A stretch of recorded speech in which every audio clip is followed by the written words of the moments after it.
Who knows how this is gonna go? All I know is that there's something cool that I have to bring to you today. It's a world of TTRPG streams. So get in here if you like TTRPGs. Good morning. Oh god, my voice. Yeah, listen to this. That's much better.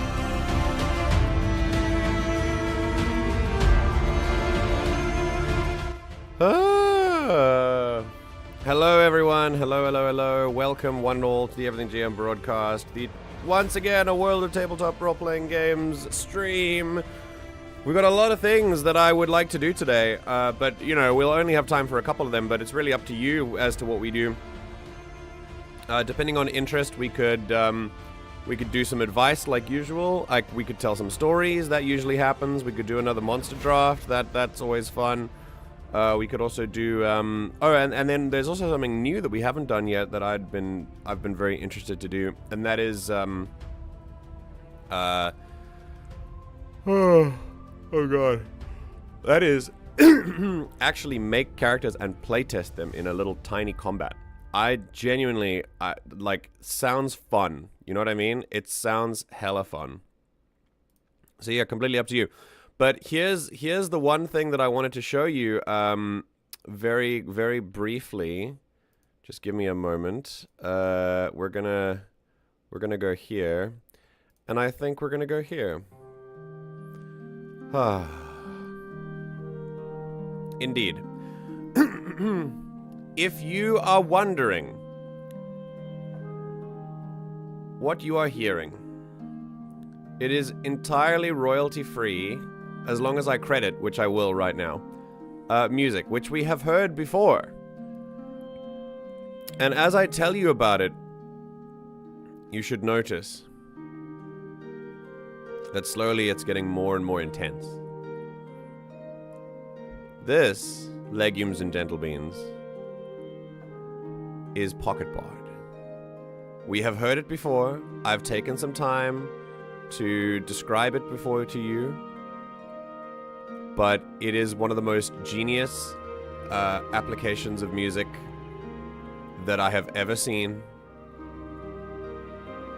And I really hope that we enjoy it, because for now, it has released in open beta form on desktop. And I am so excited. I'm so happy. So if you want to know what this beautiful melody assaulting your ears right now is, it's Pocket Bard. Completely royalty-free, completely copyright-free, as long as you credit it, which I am. And I'll credit it in the descriptions as well. I'm going to have to put that in the default descriptions. I'll put those in as we go. I thought that now that it is finally on desktop, finally, we get to play with it on stream.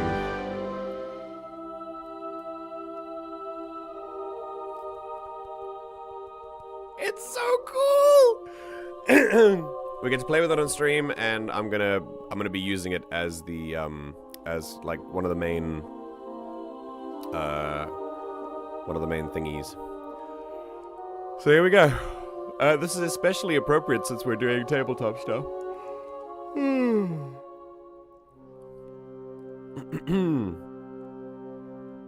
We will still be doing the needlessly epic royalty-free stuff. Although, to be fair, there is combat music here, so...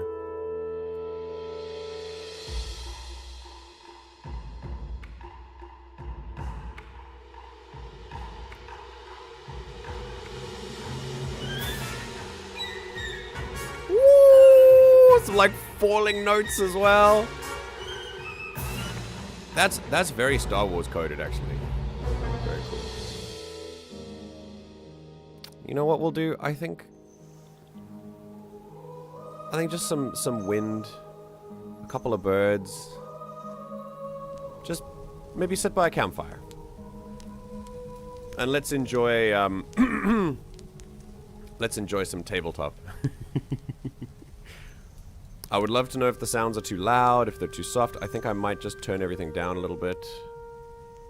just to sort of keep it streamable, because if it's too loud for my voice, then obviously that's a problem. So next time we start mocking MJ, look out, we'll have to roll initiative. Yeah. It's gonna be like, Taters, are you really? Again? I warn you, this will be the last time you have the opportunity to do this. And then I see like, well, you know what? Greel Wood was a Scarlet One, and I go, that's it! Prepare to die. And then when I win, it'll be like...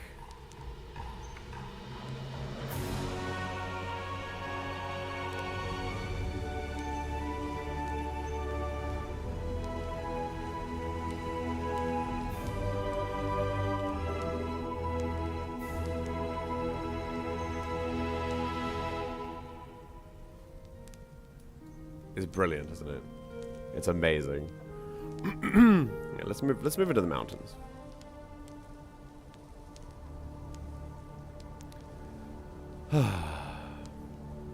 Hello, Baron. Welcome to you as well. Woodroom percussion parts. That shit goes so damn hard. It really does, doesn't it? It's so cool. Alright, everyone. What do you feel like doing right now? I have some news for you before you decide. Before you decide what's going to go on, I have some news for you. It is news in the tabletop world. It is apparently good news. There is apparently some good Wizards of the Coast news, which is rare, because they're not really a good company, especially lately. Hasbro is even worse, which is the company that owns Wizards of the Coast. And if you don't know, Wizards of the Coast owns D&D products, and we're going to find out what this good news is in a second. Let's find out exactly what it is right now while I move into some screen sharing. This is apparently very big news for Wizards of the Coast, and I don't know what I think it might be related to the open. Yeah, there's an open license announcement, and it's good. It feels like it's gonna be good. It feels like it's gonna be good news, which I think is great. I would very much like to know that there's good news. Okay, so here we go. We're gonna find out about this together. Oh, hang on. Gotta turn the wind of the mountains down for a second. Whoa. Whoa. Whoa, it's raining and thundering. Whoa. Why is that happening? Whoa. Wait a minute. What is the space battle going on outside? What is whoa. Whoa. Oh my god. I love this app so much. It's perfect. Is the good news sponsored by Wizards? I don't know. It's good news about Wizards, I think. Like that's the news. The news is that Wizards has made an announcement. We're gonna see. Here we go. That's right. For the first time in a little too long, there's some news about Dungeons and Dragons which impacts both the creator community and the wider community of players and game masters in a really good way. And what's this? This is a very cool environment to record in. No jump cuts or sound effects or graphics flying across the screen? Bob, it's been like 20 seconds already. Yeah, I'm sure I'll make plenty of cuts, but I have been feeling super inspired by Matt Colville's style lately, so thank you for giving me attention rather than me feeling like I need to wrangle it. I love it, dude. You have my attention. I'm listening. Here we go. Here's the news. Dungeons and Dragons has finally announced a timeline for putting the updated 2024 D&D 5e rules under a Creative Commons license. Why is that such a good thing? Because having the updated D&D rules under Creative Commons ensures that independent game companies who make lots of wonderful books and tools designed to help people like you and me have more fun with D&D and similar RPGs, those indie RPG companies can continue to make awesome D&D compatible stuff for the foreseeable future, and do so in a way that completely protects them from any possible legal backlash by the rightful owners of D&D, Wizards of the Coast, and Hasbro.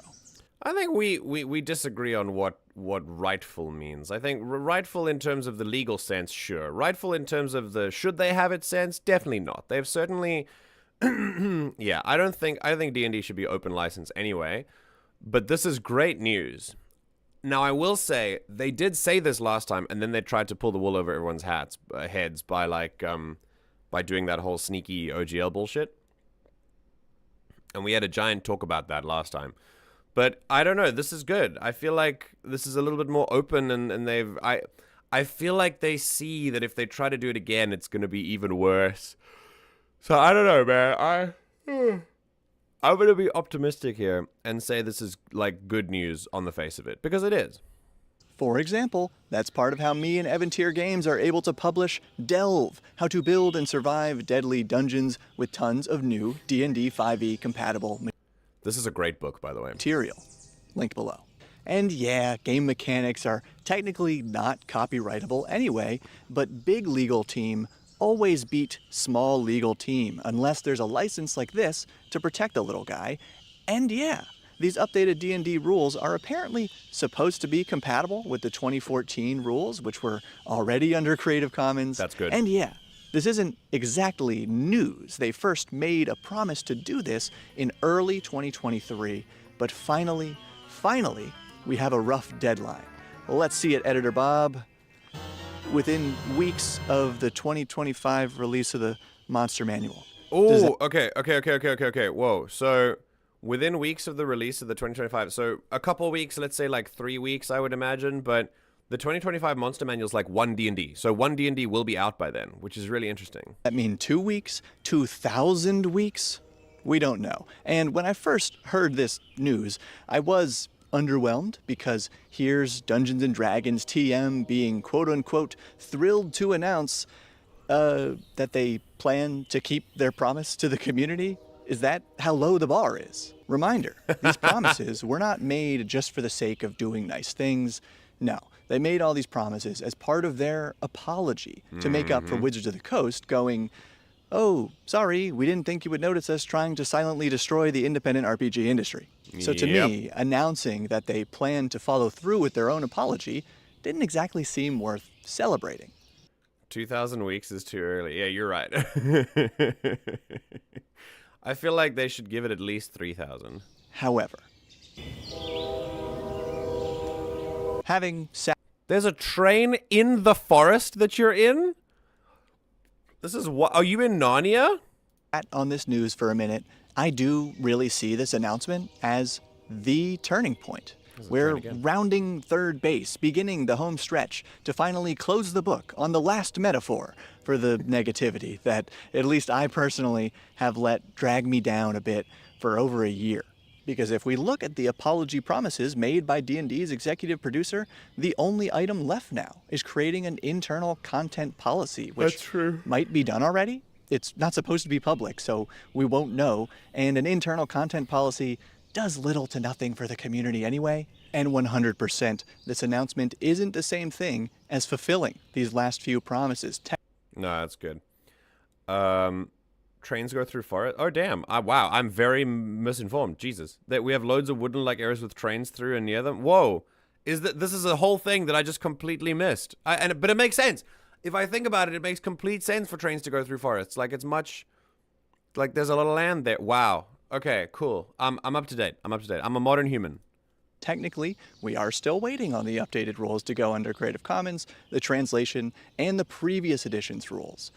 But that translation has to come after the update in English, and the previous edition rules were also given a rough deadline in this announcement. So I really just cannot see them making this announcement and therefore publicly renewing these promises, reminding us all about them, unless they were dang sure they were finally going to get these done. And I say finally because they did tell us that the previous edition rules would be under Creative Commons by the start of this year, 2024. That did not happen, but that was before they lost a chunk of their staff because of Hasbro's layoffs while they're in the middle of updating the core rules of their game. Not a great time to lose employees. That delay was totally understandable. Okay, so where, oh where, does this leave the world of RPG news videos? Hopefully behind us. Hopefully about games again, rather than companies. Agreed. I can't speak for other creators. Some are genuinely interested in financial reports and decisions by boards of directors, and some of that is really important because it can affect the direction of the game. But man, I really hope WOTC or Hasbro doesn't have any video-worthy scandals for a long time. Not only because these scandals have put a damper on the game for so many people, but also selfishly because I'm really tired of seeing comments, very few and far between, but nonetheless, comments calling me a D&D hater or accusing me of clickbait simply because I made videos about a couple of the things that Wizard of the Coast and Hasbro have done. Like somebody called this video clickbait when the whole story is right in the title and thumbnail. This is anti-clickbait. And this story wasn't even anything bad, but I do think people should know when a company they're giving money to does something bad. However, I'm not out here crouching in a corner rubbing my evil fingers together waiting for D&D to collapse. I am. Not D&D, but Wizards of the Coast and Hasbro. I'm 100% waiting for that. I want there to be a complete change. I'm tired of D&D having a monopoly on the tabletop industry, and I want there to be more collaboration. Like, D&D is by far, it's not even a contest, the most popular tabletop role-playing game out there, and it's not it's not for good reason. It's not for any other reason other than Monopoly. It's supposedly good, like new player friendly, and there is merit to that, but it's not the most new player friendly system out there. If you ask many other people, I think there should be more of a sort of entry point for newer players. 100%. I love this game. I play it every week. I just like it best at early levels. I homebrew the heck out of it because I always have, and I always will for every game that I play. Same. And you know what? I am looking forward to the D&D history book thing coming out this summer. I want it. Yeah, you can buy most of those PDFs on DriveThruRPG. I know. I already have. And yeah, even the original drafts of D&D are accessible as public records because they were part of a court case between Dave Arneson and Gary Gygax a couple decades ago, so you don't need to buy this book to get those if you really want them. But I think it would be cool to have all of it in one nice package. And I am curious about the updated player's handbook, races and classes, what that'll all look like. Me but like too. I said, I prefer the low levels of D&D, so if I'm gonna pay for something, I would rather wait for a new starter set because those have always been my favorite releases from D&D. Interesting. So hopefully that brings us back to square one, you know, being a shill rather than a hater, because even though both titles are equally false, at least the former stems from positivity. No joke, I saw a video, not a comment, a video someone made where they spent like 5 minutes calling me a shill for Daggerheart. I just like the game, dude. And Bro, same. 100. I can't wait. We're gonna try it today if we can. I would love to play Daggerheart. It's gonna inform my own book world. Like, it's so cool. Need any more proof of how some folks out here don't even know what they're mad about anymore? Take a look at this other bit of recent D&D news where D&D Beyond actually removed a form of microtransactions that already existed on the platform. Now, I know some people are not happy about this. We'll circle back to why. But this article shared that negative opinion. Then this guy retweeted the article citing microtransactions as part of the problem when they literally just took away a form of microtransactions. Thankfully, Tree Ant Monk, level-headed as always, showed up to set the record straight. And side note, Tree Ant Monk actually made a great video recently about fact-checking RPG news because some of it has gotten out of hand. So yeah, real quick for those who are curious, D&D Beyond removed a la carte purchases of specific subclasses or races from the source books. People liked this because it meant you could buy just a little piece of a book instead of the whole thing if you didn't want to buy the whole thing. But the prices were very high for the amount of content you were actually receiving with those purchases. And Tree Ant Monk also pointed out that the reason they shut this down was probably because it wasn't compatible with the rules update that's around the corner now. But gang, that's it. Unless Wizards of the Coast hires a new president with an undeniably interesting background, or commits some other unprecedented transgression against the RPG community, or, on the positive side, maybe they do something really awesome for the community, just for the sake of doing it instead of as part of an already promised apology. Unless any of that happens, I'm not going to talk about them for a while, just the game of D&D and other amazing games like it, because I don't know if you've heard, but I got a book to write. Cool. Well, good luck with that. That's great. All right, so there you go. There's the news. D&D does a cool thing, and we'll see. Very rare W, I guess. I will also say, like, not... like, it's okay. It's cool news if they make it open gaming license. But the rest of the video about the D&D Beyond stuff, I don't really have much of an opinion on. I just think that all of this should be open and free and etc. But that's a little more radical, I suppose. Yeah, but we'll layoffs must be caused by AI. Well, that's one of the reasons for layoffs. But these particular layoffs are just general layoffs. Layoffs happen because companies make a lot of profit and they want to ride that profit wave without having to pay employees. They won't tell you that, but that is the reason. I want to play die with people. I am down. But I don't have the resources and stuff. I mean, if we could, that would be cool. How about if we playtest Daggerheart, then we should playtest Die after that. How about that? What do you think about that?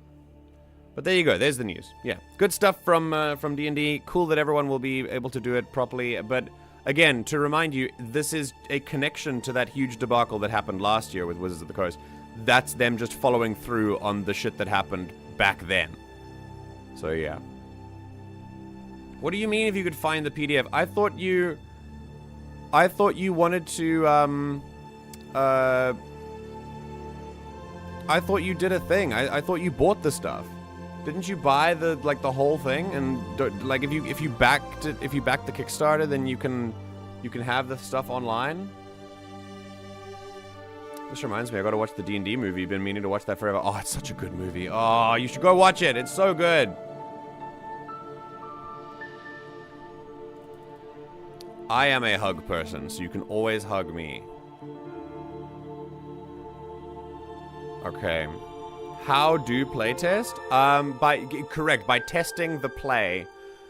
We playtest by creating little characters, and then we put them against like NPCs that I put against you. We're gonna see how that works. Are you ready? Because I'm happy to try that. I think that sounds like hella fun. If you would like to join me and create a small party of random characters in Daggerheart, and we could do it one at a time, and then and then we can play. I would literally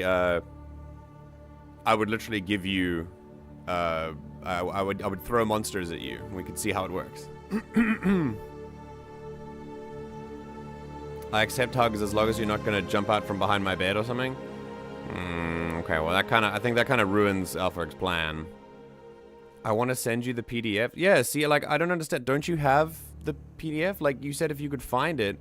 Did you lose it on your computer or something? I just watched Kingsman 2. It's cromulent. I enjoyed Kingsman 2. But not as, like, I suppose it wasn't as iconic as the first one. But then again, that's a weird... I think that's an unreasonable standard to hold it to, because we didn't know about the first one before the first one came out, and we knew about it before the second one did. I found there were moments in the second Kingsman movie that were, like, they were really good. I would love to, but work tomorrow? I mean, it's only... What? It's 10:30 in the morning. What's the time by you? It sounds like a blast, but I had zero understanding of how Daggerheart works because I had D&D during that stream. I mean, I'll tell you how it works, like, right now, if you want, as we go. Would you like to create... How about we just set the goal at creating a character so you can understand how the system works? Do you want to try that? Yeah, I never opened it on my PC, and I don't know how to find it on my phone. It feels bad, man. Feels bad. Another thing we could do is, another thing we could do is, that one. The other thing. The Jesus, MJ. Oh, this is beautiful music, by the way. It's 9:30 at night. You need to clock in at 5. Clock in at 5? 5 in the morning? 5 in the morning? Oh my god. Ugh. That's gross. My goodness. Yeah, go to bed, dude, in that case. Shit.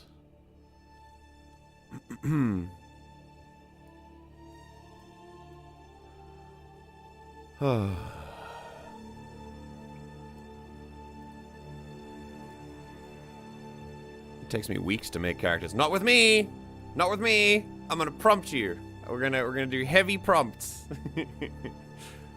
It was nowhere near as good as the first one. The first one was incredible, but then the second one just feels really haphazard and slapdash and nonsensical. It doesn't sound cromulent based on your analysis. Like, if it's cromulent, then say cromulent. That means acceptable. This might surprise you, but I'm extremely low in self-confidence. Whoa. I didn't know that. I'm shocked. It's shocking to hear that. You'll never fucking guess what that is found. Yo! You found the PDF! Yay! Cool! I mean, if you'd like to, like, reintroduce me to Die, please send me the PDF, like, immediately. Put it in TTRPG. I would love to do it. I would love to do the thing. There is a scene where a person gets meat grinded. Is that in Kingsman 2? I think so, yeah. There's a 5 in the morning. I've only seen the second 5 at night when the birds start singing and the sun goes up and I go to bed. That is 5 in the morning. Your shocked face made me choke on my water. Not with me, he says, taking a half hour to make the BG3 stream character. No, that's when it's me doing it. When it's me telling someone else to do it, it's quicker. Because I can guide other people much more quickly than I can guide myself. If that makes sense. When you ignore the script, it's great, but isn't that like the whole movie? But then you factor in the script and the pure shite of the script? Okay. And the awesome of literally everything else levels out into cromulence. Okay. Okay, cool. Fair enough. Half an hour is nothing. We spent like 3 hours making Dulagash. We did. We did spend like 3 hours making Dulagash. But that was with a full backstory. Like, I'm not making... Okay. So, in all seriousness, right? I know you like to joke about how I take a while to make characters, but it is making a character. Like, making... Like, specifically, like creating a face. Like, on Baldur's Gate 3. That was what took a long time. And then for Dulagash, it was making an entire backstory. Like, a whole backstory. That's not what we're gonna do for this. For playtesting Daggerheart, it's mechanics only. And just making cute little guys and having them fight other cute little guys. Oh, there are 2 meat grinder scenes. Damn. Okay.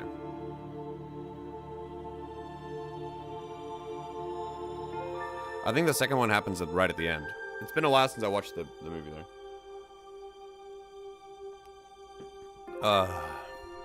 Joke aside, I literally have decision paralysis and would much prefer a pre-gen character. You know what I'm gonna do? You're gonna come in, and I'm gonna make it for you. Okay. Alternatively, yeah, how about I just make it for you, if you want to do that. Look, alternatively, we could just do another D&D draft, but with 2 people, that seems kind of redundant, because it'd be like, I like my one. Well, yeah, I like my one.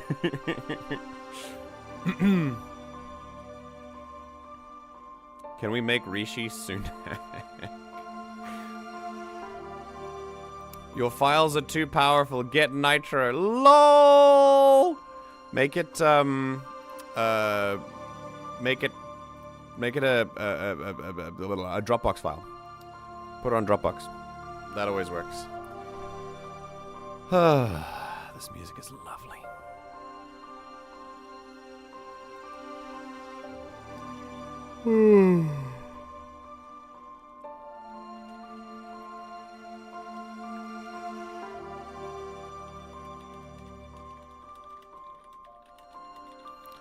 Okay.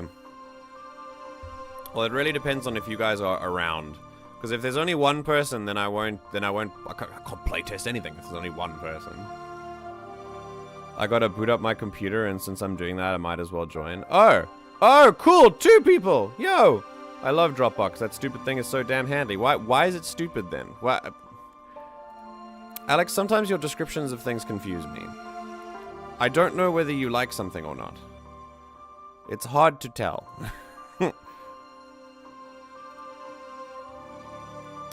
Oh, Oh, there's a new Foundry edition. Oh boy. Yeah, I'm not updating yet. That's gonna break everything for me.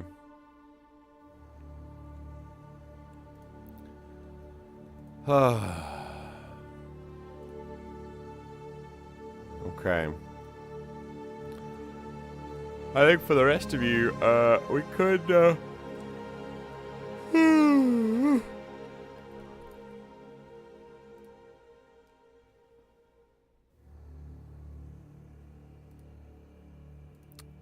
I'm just checking some messages quickly.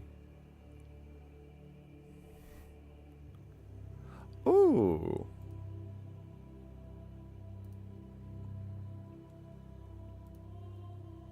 Interesting indeed. I'm catching up my Discord messages for just a second.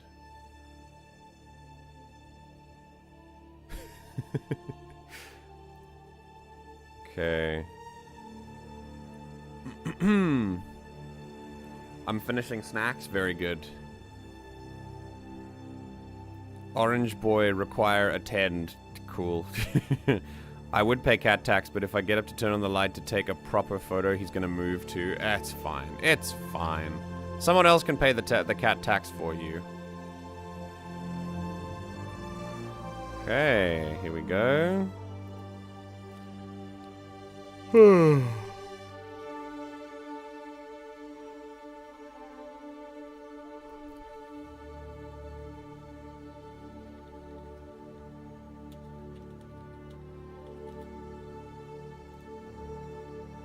Okay.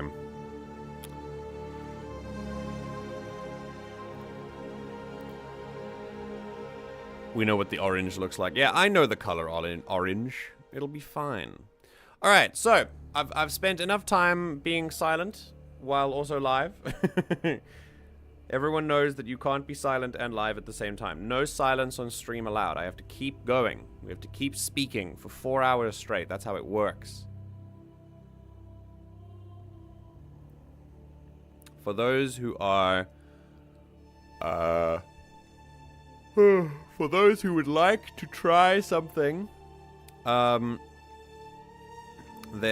we can. For those who would not like to, who would rather do something different, we can do a draft. The decisions are still fairly open. Hello. Hi. See, if you take too long, then it just feels like I've said hello out of the blue, because no one here on stream can see that I've opened Discord. It's just, they just hear me say hello. Hurry up. So you literally... God. You literally... I keep my headphone muted just so that, like, you know, if you didn't want to talk to me, I'm not annoying. So I was Makes saying sense. thank you to my husband who was passing me two things at the same time, and I didn't have a hand to unmute, and I was like, oh God. And he didn't know because I'm wearing headphones, so he didn't know you were saying hello because my stream is delayed. So you're talking looking like a crazy person, and I'm also talking looking like I always Amazing. do, which is, Amazing. yeah, just me. So, hi. Also, hi, Alfred. What a welcome. Hello, Alpherg. Very cool. Being called by my proper name is a little weird coming from MJ. Wait, instead of Arglak? I thought, don't make me invoke your legal name. Well, we all saw it every time we've done the reading stream. True.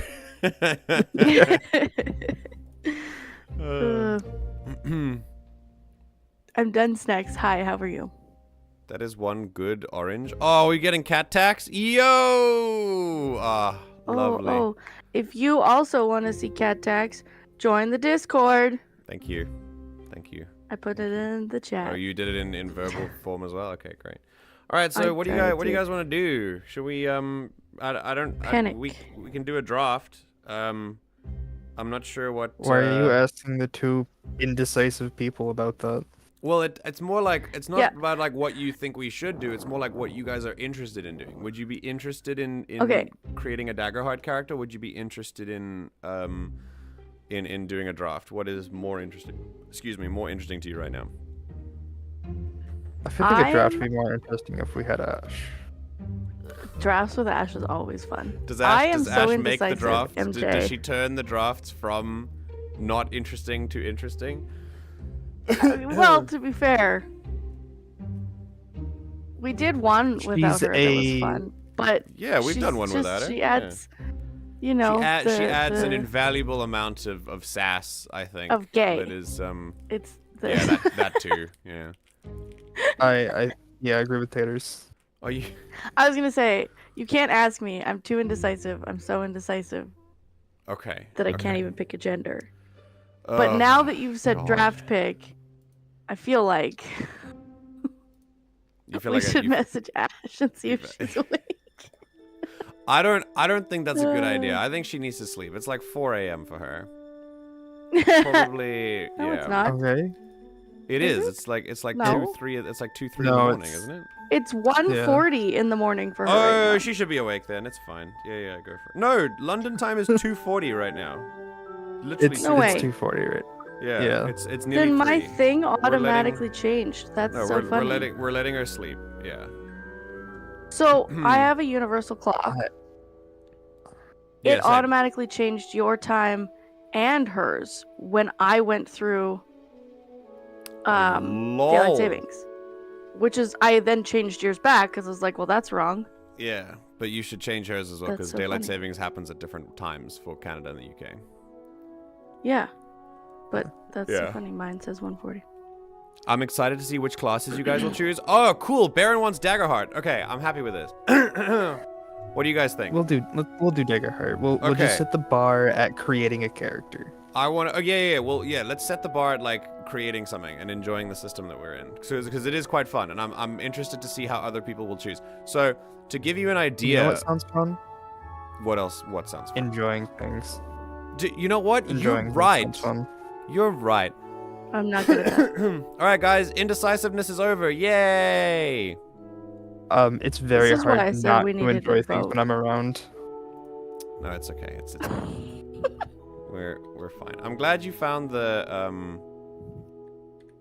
I'm glad you found the PDF for die. That's cool. Oh yeah, that's what I was doing. Yeah. That's what I got on my computer. Yes, that is why. What do you mean? Listen, That if is I look at a screen for more than 3 seconds without immediately doing what I need to do, I've already forgotten. I'm gonna help you. Don't worry. Okay. I So glad you Went can to send look for- emails to yourself. It's such a Yeah. cool resource. I love sending resources. I love sending emails to myself. It's great. It's great fun. It's the only person that emails MJ. Yeah, true. It's the only one who ever like reaches out to me with any kind of correspondence or anything. And it couldn't be me. I would never. Nah. Every day. 6 or Who 7 times. Whereas- You don't email me. No, it's true. But you said any correspondence. Oh lord. Wait. Well, email. I think if you send like 6 or 7 emails at a time, that would be quite overwhelming. Actually, like it's not the same as an instant messaging app. Like 6 or 7 emails is like you need to respond immediately or someone will die. Like that's the same vibe that gives. Oh my god. I can't email it to myself. Wait, it is too the big? PDF too big for It's even an too email? big. Dropbox. What? Why are you not listening to us? Just put it on Dropbox. Dropbox I was does gonna have do a the limit Dropbox. too. How big is the PDF? I didn't want to have to get Dropbox on my phone. Is it only on your phone? Can you not access it on your computer? I don't know how. I don't know where to get it because it was through Kickstarter, and Okay. I never went and Drive? set up the backer kit. Google Drive. Microsoft Yeah, can OneDrive. save You it have to your that. Google Drive on your Hold phone. on, wait. That might be Galaxy Brain. Hold on. Dear sir. Dear sir, I hope this letter finds you well, in good health, and in a prosperous enough position to put wealth into the pockets of those like us down in their luck. What are you sending me a spam email through Twitch chat, like stream chat, like a 1 terabyte? Don't get me PDF? started Yeah. on spam messages. Wait. No, I would prefer not to. Yeah. Why is your PDF so big? Why is the PDF so big? How big is it? Because I know rulebook How PDFs tend to be big, big but not is it? that Well, big. that's How a big? wonderful We question. are specifically talking about the It is. PDF. Everything that we've talked about up until this MJ. point has been only the PDF and nothing else. I just want to put that out there. So whatever It inserts is. you are putting in here is you. Insert? Don't use the word insert. Why would you use the word insert?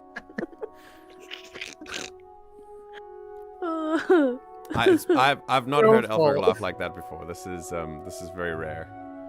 Hurry up. Upload the PDF. I'm getting there. Tell me how big it is.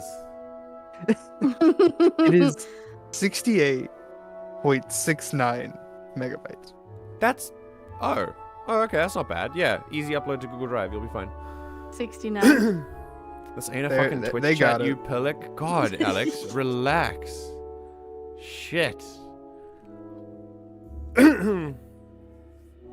Oh, it's a Hamilton reference. Ah, that makes sense. Jesus. No, Thank so actually, you. can I get started on spam Thank you, messages for Tater. a second? Because I actually have a funny You're one. welcome. Can you upload the PDF first and then do the thing? I'm working on it. Oh god. Oh no. What do you mean, oh god, oh no? I thought I saved it to my. This stream is. Oh, so it's still chaotic. uploading. It's still uploading. Okay, Okay. it's still working. Alright. So I got on my Xbox for the first time in a long time now, Yeah. and I had some unread spam messages because people have decided spam messaging on Xbox is a thing to do. Okay. Oh, I know. Does that happen? Like marketing spam All the kind of time. thing? Yeah, it's bad. Oh damn. Or other like bot chats and stuff. Come find me on this the other group website. Messages ones are the worst. Stop. Yeah. Anyway, Because then you get a mess- don't get me started on. Okay. But one of the ones that I got was, hey, I have this $15 code that I want to give you, but first go to Temu and sign up for an account, and then put in this code, and then I'll give it to you. And I'm like, that. Why would I? If you want to just give it to me, just give it to me. Don't tell me you want to give it to me. Yeah, I look. That I is want to. how I want to. so but much laundry gets done at Alfred's house. I just. Just if you want to give it to me, just give it to me. Laundry. I just want to point out that the pocket barred music right now is so perfect for this conversation. It's just I it's can't just hear a it. bunch of staccato strings, just doom There it is. doom doom doom doom. It's Okay. great. Now we go to Dropbox. Oh, it's raining.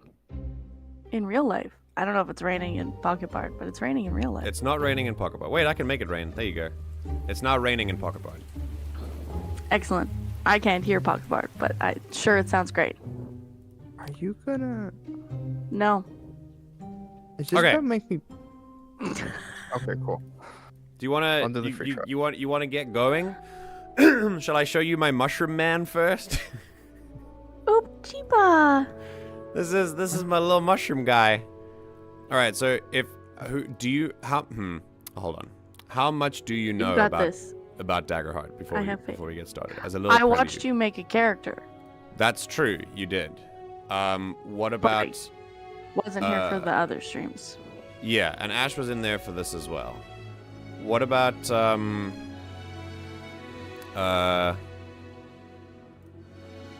hold on a second. There we go. Holy Toledo is really coming down out there. Hey, that was one of the most Canadian things you've ever said. That was not. I That was think. my Minnesota. That wasn't Canadian at all. That sounded very Canuck. It's hailing. It's hailing? Damn. Yeah, hang on. I'm gonna open the window see if you can hear it. Oh shit, I actually can. That's wild. Whoa, that's cool. Did someone say mushroom? Why would Correct. you- Correct. Okay, so this is Upachipa. He is I stuck my He head is out a- the window for you he's guys. a wonderful little mushroom man, and and He looks so like a fun guy. he is a fun guy. And this is something that's okay. So this is what the character sheet looks like. I'm gonna quickly run through things as like a recap to what we've done before. But I'll start by saying that I'll start by saying that this game is based on the two conflicting concepts of hope and fear. When you roll as a player, you roll with not a d20 or a d100, but with two d12s that provide a slightly higher bonus than a regular d20 because your maximum is 24, but also they provide more middling results as well by rolling 2 dice instead of 1, so the extremes are not so, like, extreme. The DM will still roll, well, the GM in this case, because we're not playing D&D. The GM will still be rolling a d20. So what's really interesting is that only the players get to decide hope and fear. Hope goes to the players and fear goes to the GM, but it's all decided by rolls of the players. They drive the story forward. The GM rolls reactive rolls with a d20, which provide much less. Basically, it gives the players an inherent advantage. So the DM can get more extremes. There's a higher chance for more extremes, extreme highs, extreme lows. But the players get more chance at, like, middling rolls. So mathematically, even, this system is freaking awesome. I really enjoy that idea. So that's... This sounds similar to Invisible Sun. They have... Oh, really? A similar... It's different. It's not... I'm trying to remember what they call theirs. It's like Joy and Despair or something. I don't remember. But okay. similar. Something similar. So yeah, so this is Hope and Fear. I'm sure they've taken a lot of inspiration from a lot of other systems, but yeah.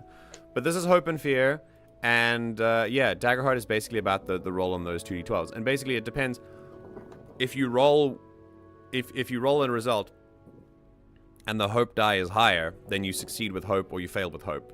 And then if the fear die is higher, you succeed or fail with fear. We'll get into the details of that in a second. For now, this is his name. Underborn is like a background. There are terms for it in Daggerheart, but I know them in D&D terms, so this is more like a background. Fungrel is like a species. Druid is your class. Warden of the Elements is your subclass. And that's basically who he is. Sage and Arcana are the two domains that we have chosen.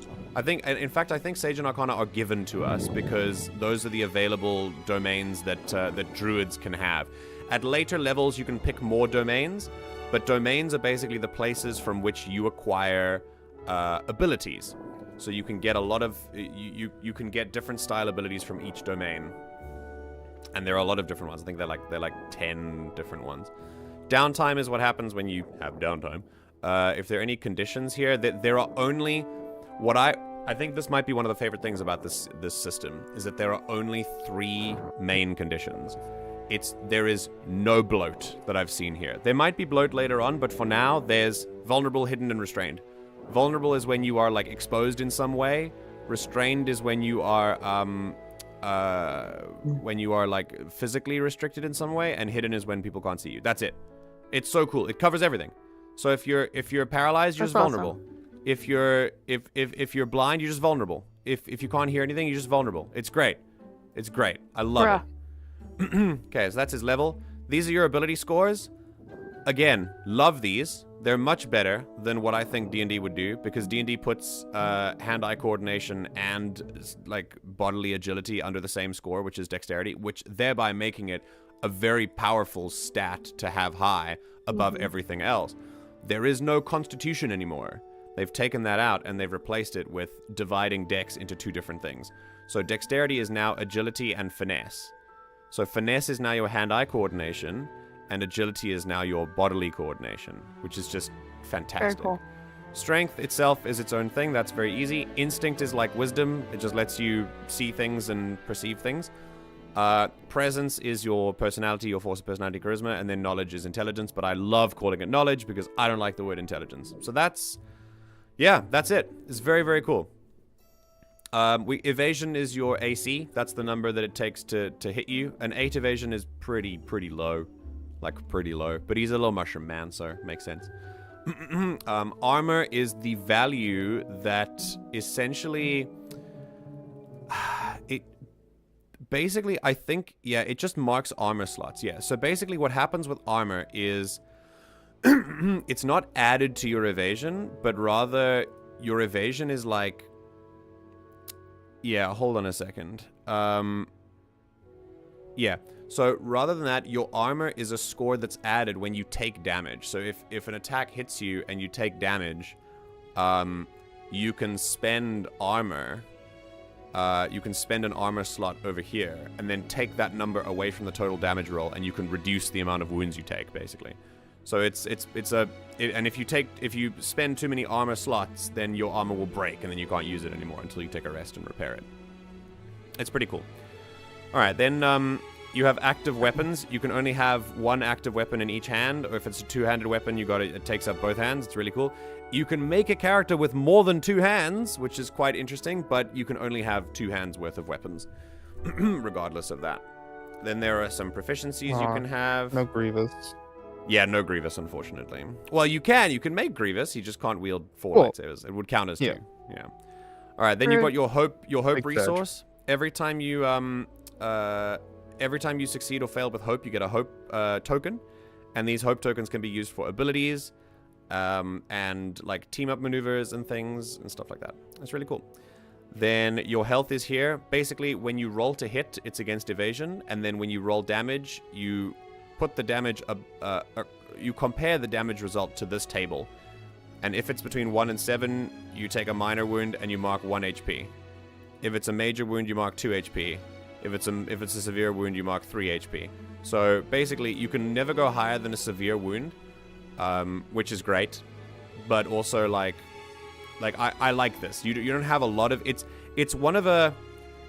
a really cool like balance between wound levels and hit points, because I think there's a place for both. And having played D&D with only hit points and having played Star Wars with wound levels, I can very confidently tell you that neither system is like catches everything. With hit points, it often feels like you're just kind of playing a video game whittling down the hit points, because there are no real consequences to having low hit points. You just have low hit points. But with Star Wars, wound levels can be very detrimental. People can get killed outright, and sometimes when people resist wound levels, it becomes about whether you hit something or not how much damage you deal to it. And that can feel like you're not doing anything. Yeah. So there is a big difference between the two mechanics, but I like that they've attempted to find a middle ground here, at least in my experience, between these two things. I like that you have hit points, but also like a wound threshold too, which is cool. Is there an upper limit to the number of upper appendages? No, it's very creative based. So you can have as many arms as you like. Can't make Ponkrell. Yeah, can't make Ponkrell either. Wait, yeah, he had 2 double-bladed sabers. So I guess if you could fit those in your hands, then maybe. MJ. Yes. Before we move on, I suggest looking in the tabletop chat. Oh, did you do it? Did you do the thing? You did the thing. I suggest looking into the tabletop chat. You did the thing. Yeah, you put it on Dropbox. Yes! Okay.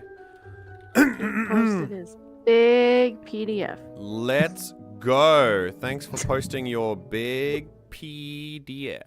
Here we go. If you want to see Alpherg's big PDF, thank you. Join the Discord. Let's go. I put it in the chat. And you too can have a big PDF. Indeed. If you're looking for some real wood. You can find that right in the chat. You can also find that in the chat. Thank you. Anyway, back on track. So stress is like minor HP. So if you don't take any HP damage, you take stress instead. If you have too much stress, then you become vulnerable. Basically, stress is like a mini exhaustion, and stress is how you use different powers that don't require hope and things like that. Yeah, it's pretty cool. Okay, another thing, these are your weapons. This is the attack to hit. This is the modifier to hit. It's based on these.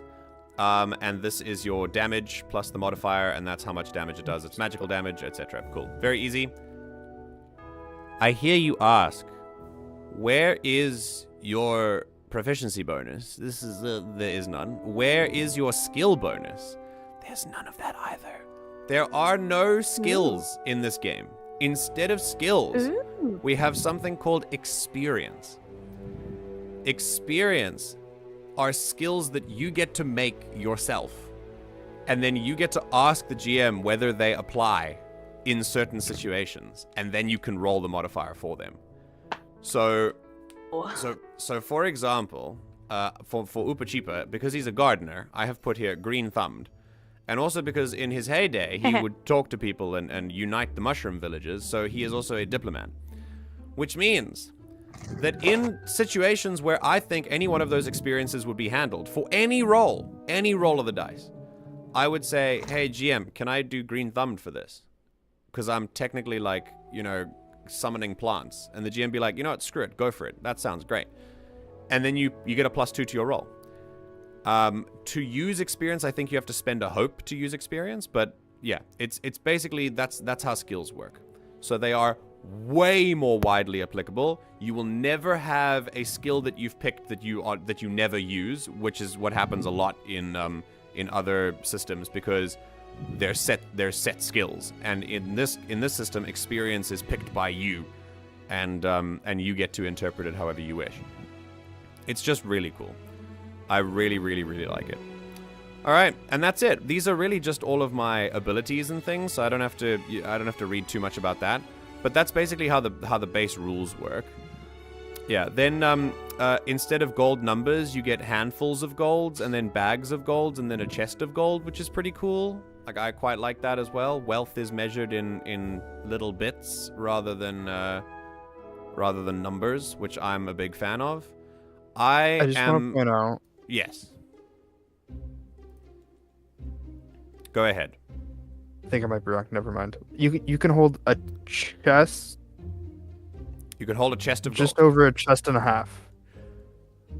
Ah, because one bag is like 10 handfuls or whatever? Okay, yeah. Yeah. Okay. I think that's how that's right. No. Just over 2 chests. Okay, well, it says here, gold tracks how much wealth you have with you. You can often spend it on things like items, consumables, equipment. Some campaigns will be more or less focused on gold as a reward, so talk with your GM about how much your game will use gold. Yeah, gold is measured in handfuls, bags, and chests. 10 handfuls equals 1 bag, and 10 bags equals 1 chest. Whenever you have marked off enough slots in a given category, instead mark that one in the following category and erase all the slots in the current one. Yeah, okay. Yeah, cool.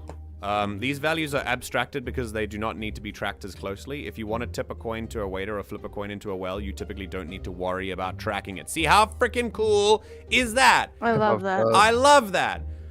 I am such a fan of getting out of the mindset of we have to, like, micromanage things. I am a fan of resource management. There's a place for resource management in many games.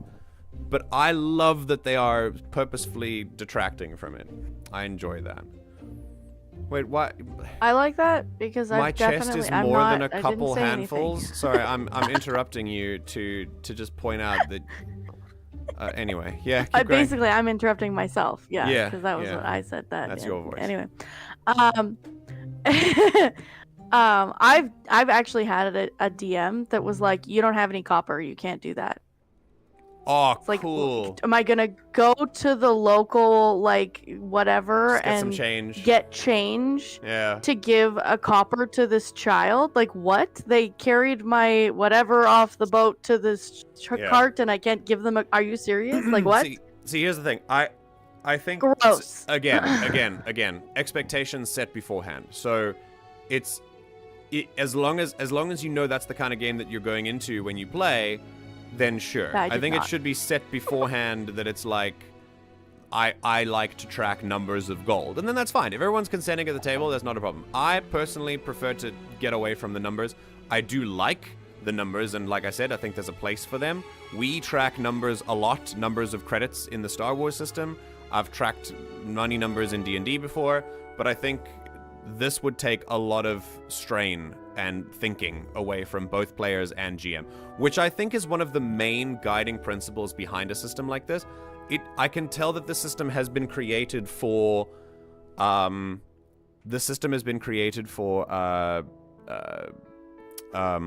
for ease of use, ease of access, and for sure.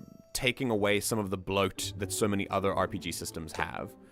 And I feel like it just gives you the option to be more picky about it or less picky about it.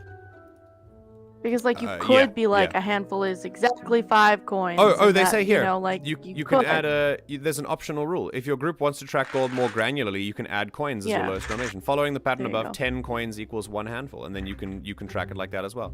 So another guiding principle with this system that I seem to have picked up on is that there is just so there's so much flexibility. They have added in almost every rule, and I've looked through all of them, in almost every rule, there's an option at the end that says, if you don't want to do this, it's fine, you can do this instead. And they have variants and different options for everything.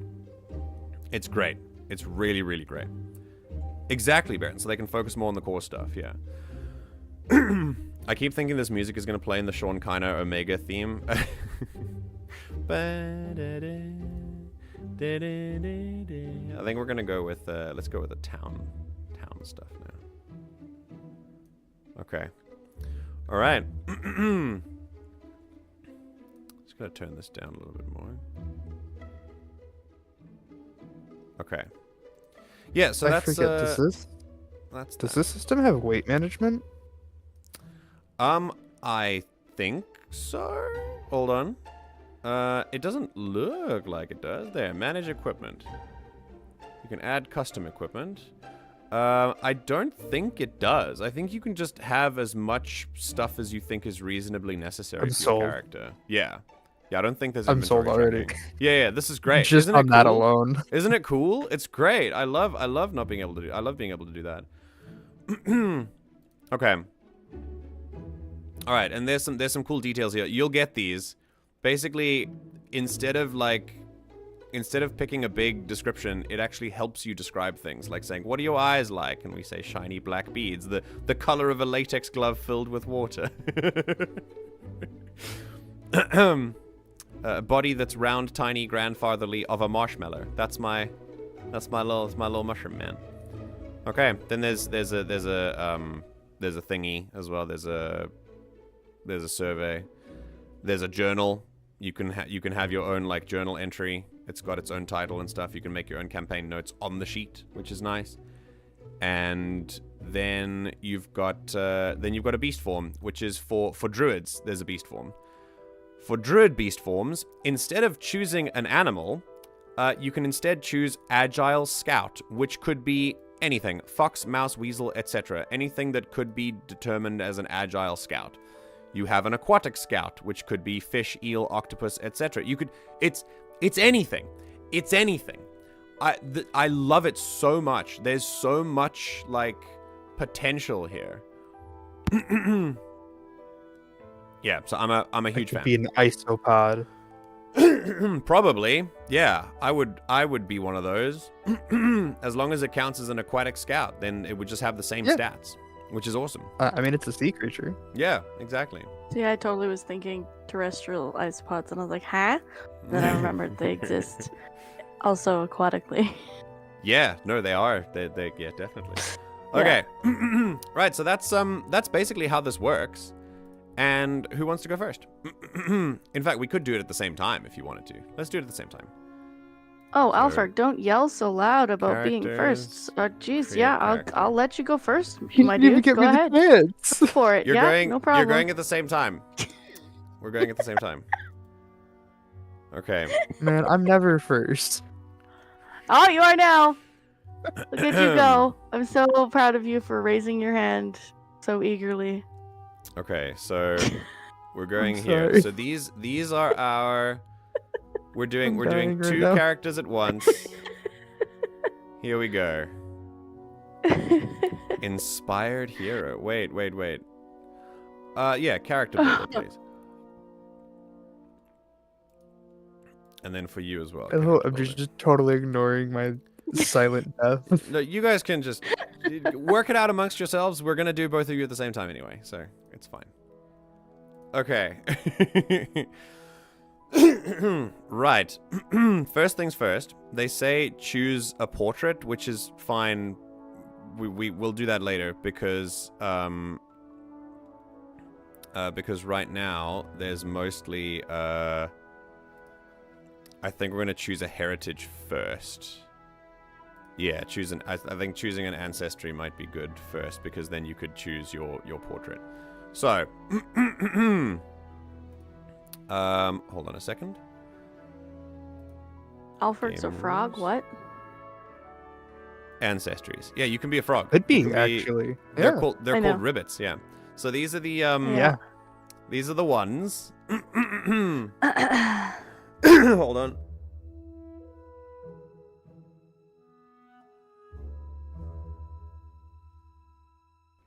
Okay. So, you can be a Clank. Not as in Ratchet and Clank, but as in, I suppose it does look a bit like Clank, doesn't it? Yeah. Yeah, this is a Warforged. They got avatar shit in this? I think they do, yeah. Okay, then a Daemon, which is like a Yes, Alex. a tiefling. Then Dracona, Dwarf, Elf, Fairy, Faun, Firbolg, Fungrel, Galapa, Giant, Goblin, Halfling, Human, Qatari, Orc, Ribbit, Simia. That's it.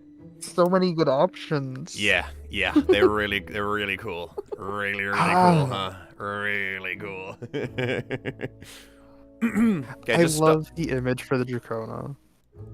The Dracona? Yeah, I like that as well. Dracona Okay, resemble so- wingless dragons in humanoid form. When you said that, I like, because I'm on like the tiny little screen of my laptop, so I looked up at my TV, and my first thought was that looks like your profile, Alfred. Wait, what? The You mean just a- Dracona, like it just just a reminded red- me of Just a red square? the side of your face, Alfred. No. Oh, the side profile of his actual Dracona. face. Oh, Yeah. okay. Oh. It totally Yeah, just yeah. gave me Alfred vibes. Okay, cool. We're going. Alfred can be a Dracona. Yay. Okay, cool. I'm surprised. All right, cool. So you can be a Dracona. I guess we did a canon that you're Um, scaly, so. You want to be a we can even have that I'm a one. moist scaly. A moist scaly. Cool. What about you, Taters? What are you gonna be? Is that just called a slimy? Oh Okay. shit, I have to make decisions? Yeah, I was pretty sure Clank. Alfred was going first. No, were you? I'm doing you at the same time. I told you a couple times. Clank, Daemon, Dracona, I know, I Dwarf, figured Elf. if I ignored you saying it, No. then we could go. No, I'm not. I told you. This is how I do things. Okay, so part of me is like, I'll just make the character that I play in my other game. But also, there's so many cute options. I don't. Yeah. Look at that goblin, though. I know the goblin looks the like something goblin that I would is want to a be. cutie. Look at those freaking ears, Like the man. goblin. Yeah, I love that. So I was looking at the goblin was cute, and the The You fairy get is also cat girl. insect, like an That's blurry. insectoid features as well, by the way. So you can just have. Yeah. The fairy, the fawn, I think it was, and the goblin, and whatever the demon one was. That was the other one that I was looking at. So demon is those of demon ancestry, humanoids who possess sharp canines, pointed ears, and horns that come in a variety of styles. Fairy, then goblin. Fawn. Yeah. Oh, fawn as well. Yeah. Fawns resemble goats in humanoid form with curving horns, What's square the one pupils, right and below cloven goblin? hooves. Goblin? Blow it. Blow it? Oh, No, the thank Qatari. you. The Qatari. I'm good. Oh, the monkey! Oh my god, Oh, yeah, that's the cute Simia. too! Yeah, you can make a little monkey man. Shit. Don't you want to be a ribbit? Like, look at that. Isn't it the I'm cutest not a little slimy. frog adventurer that you've ever seen? I'm not asking you to fuck it. I'm asking you to, like, if you want to play as one. Jesus. Hey, more for me. Oh shit. Chat, what do you Yeah. think? Should I be It's a a good bug thing these streams aren't or a monetized. monkey Yeah. or Yeah, what do you think? Qatari That's true. ancestry are cat girls, basically. Simia Don't are give me more monkeys. options. Don't give me more options. Ribbits Monkey. are frogs. A goat. Goat, The mushroom. You want to be bug, a cow? or goblin. They're furbolgs. Or a goblin. I think Call me a cow. goblin would be awesome. They are a goblin. Monkey. Goat. Bug. Aaron says choose goat. Oh, Turgle's Okay, here. goat it is. Baron says That's goat what or I play in goblin. my other campaign is a fawn. which Okay, is we're not gonna go called that, fawn. It's called Alright. a satyr, but So Fawn's your ability. making if we can Trixie, just- that makes my decision making easier because I already made all those decisions 3 years ago. Yay! Okay, cool. then I'll just go with the Fawn little portrait here. Photo? There you go. Yeah. Excellent. All right, names. We're going with Trixie. Is that the name? Sure. Okay. TRICKSI. That's what I thought.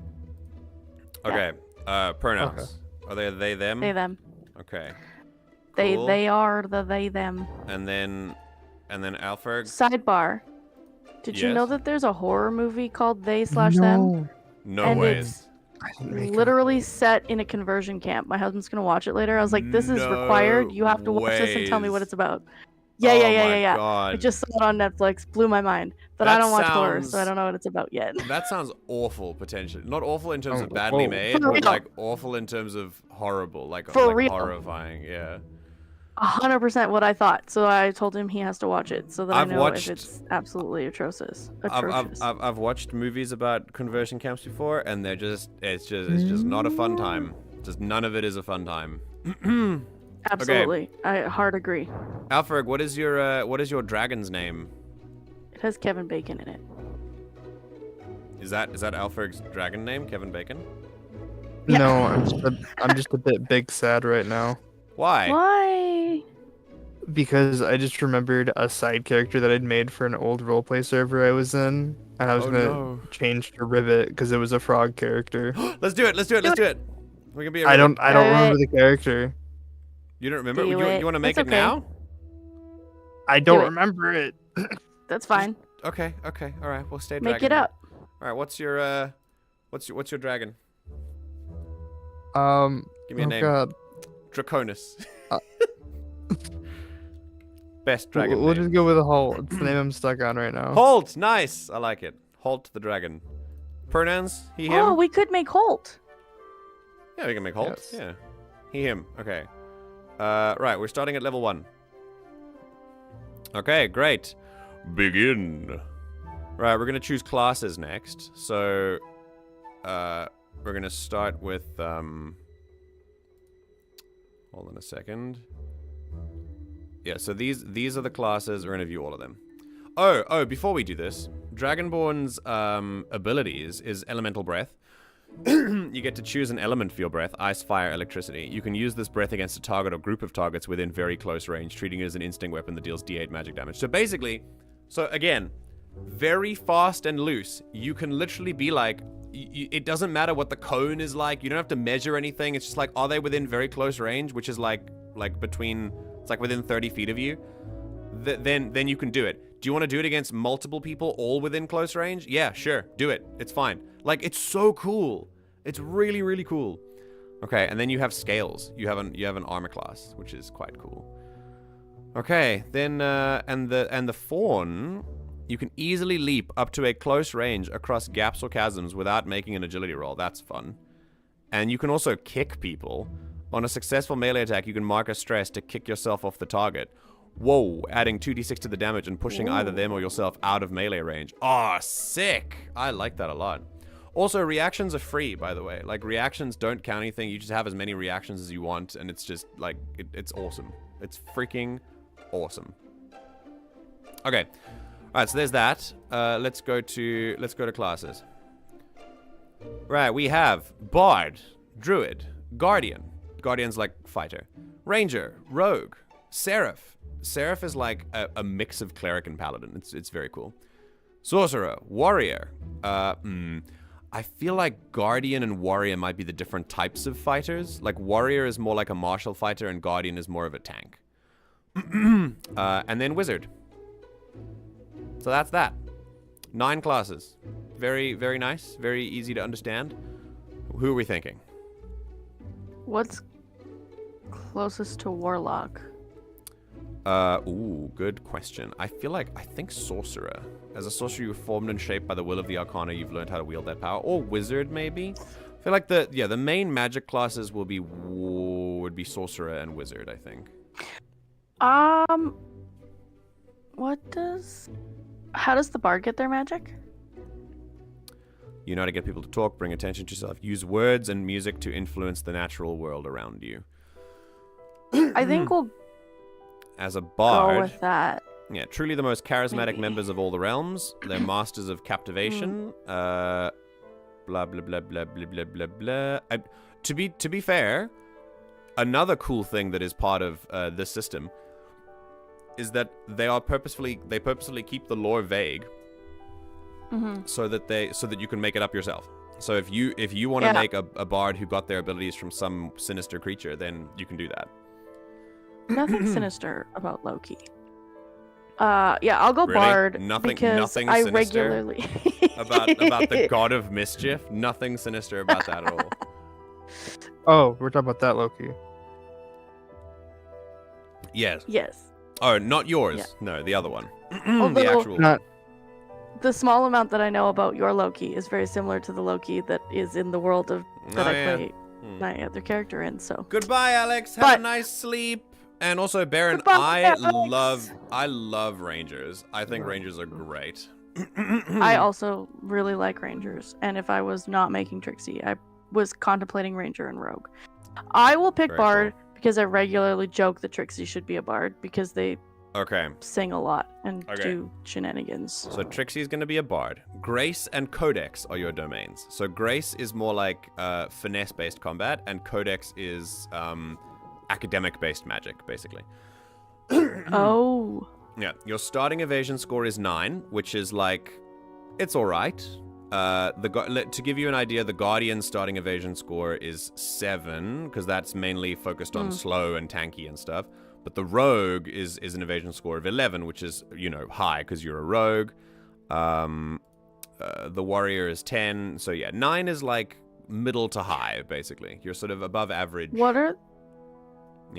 are the domains for the Sorcerer? Sorcerer domains have Arcana and Midnight. Midnight is the What's that? roguish, like stealthy kind of stuff, and Arcana is inherent magic rather than academic. Ah. So you'll see how Wizard has Codex and then Splendor. I'm not sure what the Splendor domain is. Let's go find out. So the Splendor domain is. Oh, Splendor is like holy magic, like healing and stuff. Yeah. So wizards can heal in this, which is freaking awesome. Like I love Yeah. that. Okay, cool. So what are we gonna be? We're gonna stick with Bard. Oh. Do you have any thoughts, Alfred? Are you looking at any of the ones I just said? Are you still there? Oh, there you are. I have zoned out of the conversation for a few minutes now. It's okay. Alfred okay. is similar to Ash in some respects. Like he needs like 3 to 5 business days to parse a thought process sometimes. For real? Yeah. I feel Bad. that. My issue is that I don't stop talking while I'm thinking, so then it's just Hey, it's Then me. you just never process it. for real. I used to For love real. the I Nail used to on the love head. the MJ, barbarian can I say class, but something now I mean don't if it's like it funny? anymore. Sure. If it's too MJ, yeah. That's not something you should decide. Go on, Alfred. I would like to say sometimes I feel like you keep talking even when you stop thinking. I mean, you're right. I don't think that's necessarily. I don't think that's necessarily I wouldn't take that as an insult. That's mainly because talking is how I process thoughts. When I'm having a conversation, if I'm talking to myself, I will just keep going and going and going. But if I'm having a conversation, I know when not to. But Don't yeah, gotta when call me out like that. I used to love the barbarian class, but now I don't like it anymore. Why not? Are we talking specifically D&D in this case? I think a lot of people seem to dislike barbarian because it tends to be you tend to be only viable in combat due to like vanilla barbarian how it works, and it's mainly just like I hit things until they die, which I can understand for sure. I like the storm barbarian. whatever that's called. Storm Barbarian is great. Oh, just for general video games, just like a tanky warrior kind of class. Yeah. For me, I'm not a fan of the frontline fighter. I will go with one, but it's usually my third choice. My first choice is always rogue type, like stealth archer type of thing. I just think it's super fun. My second is always magic, if there is magic in the game, and then my third will be like a warrior class. No, I prefer being sneaky. Okay, what are we going with, Taters? Alpherg, do you have classes that you are like interested in here? Bard, Druid, Guardian, Ranger, Rogue, Seraph, Sorcerer, Warrior, Wizard.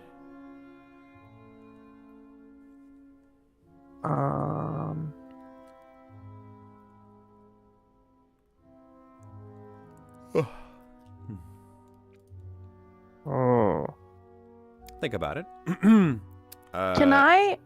Yeah, Taters, you're between Because Bard and Sorcerer, right? Well, I was just gonna say I don't think I love the choices for Trixie. So instead of making Trixie, can I just pivot and just go with?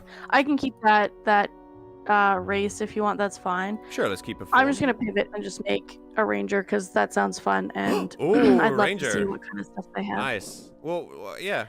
Keep it. What's For the their name? Rangy the Ranger. No, what? No. Greelwood. I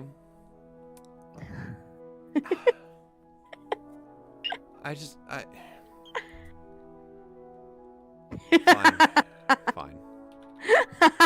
Is that one word or two? I don't care. Greelwood. Very cool. If it's gonna be Greelwood, I want your least desirable pronouns though, like the ones that you would absolutely. She, her.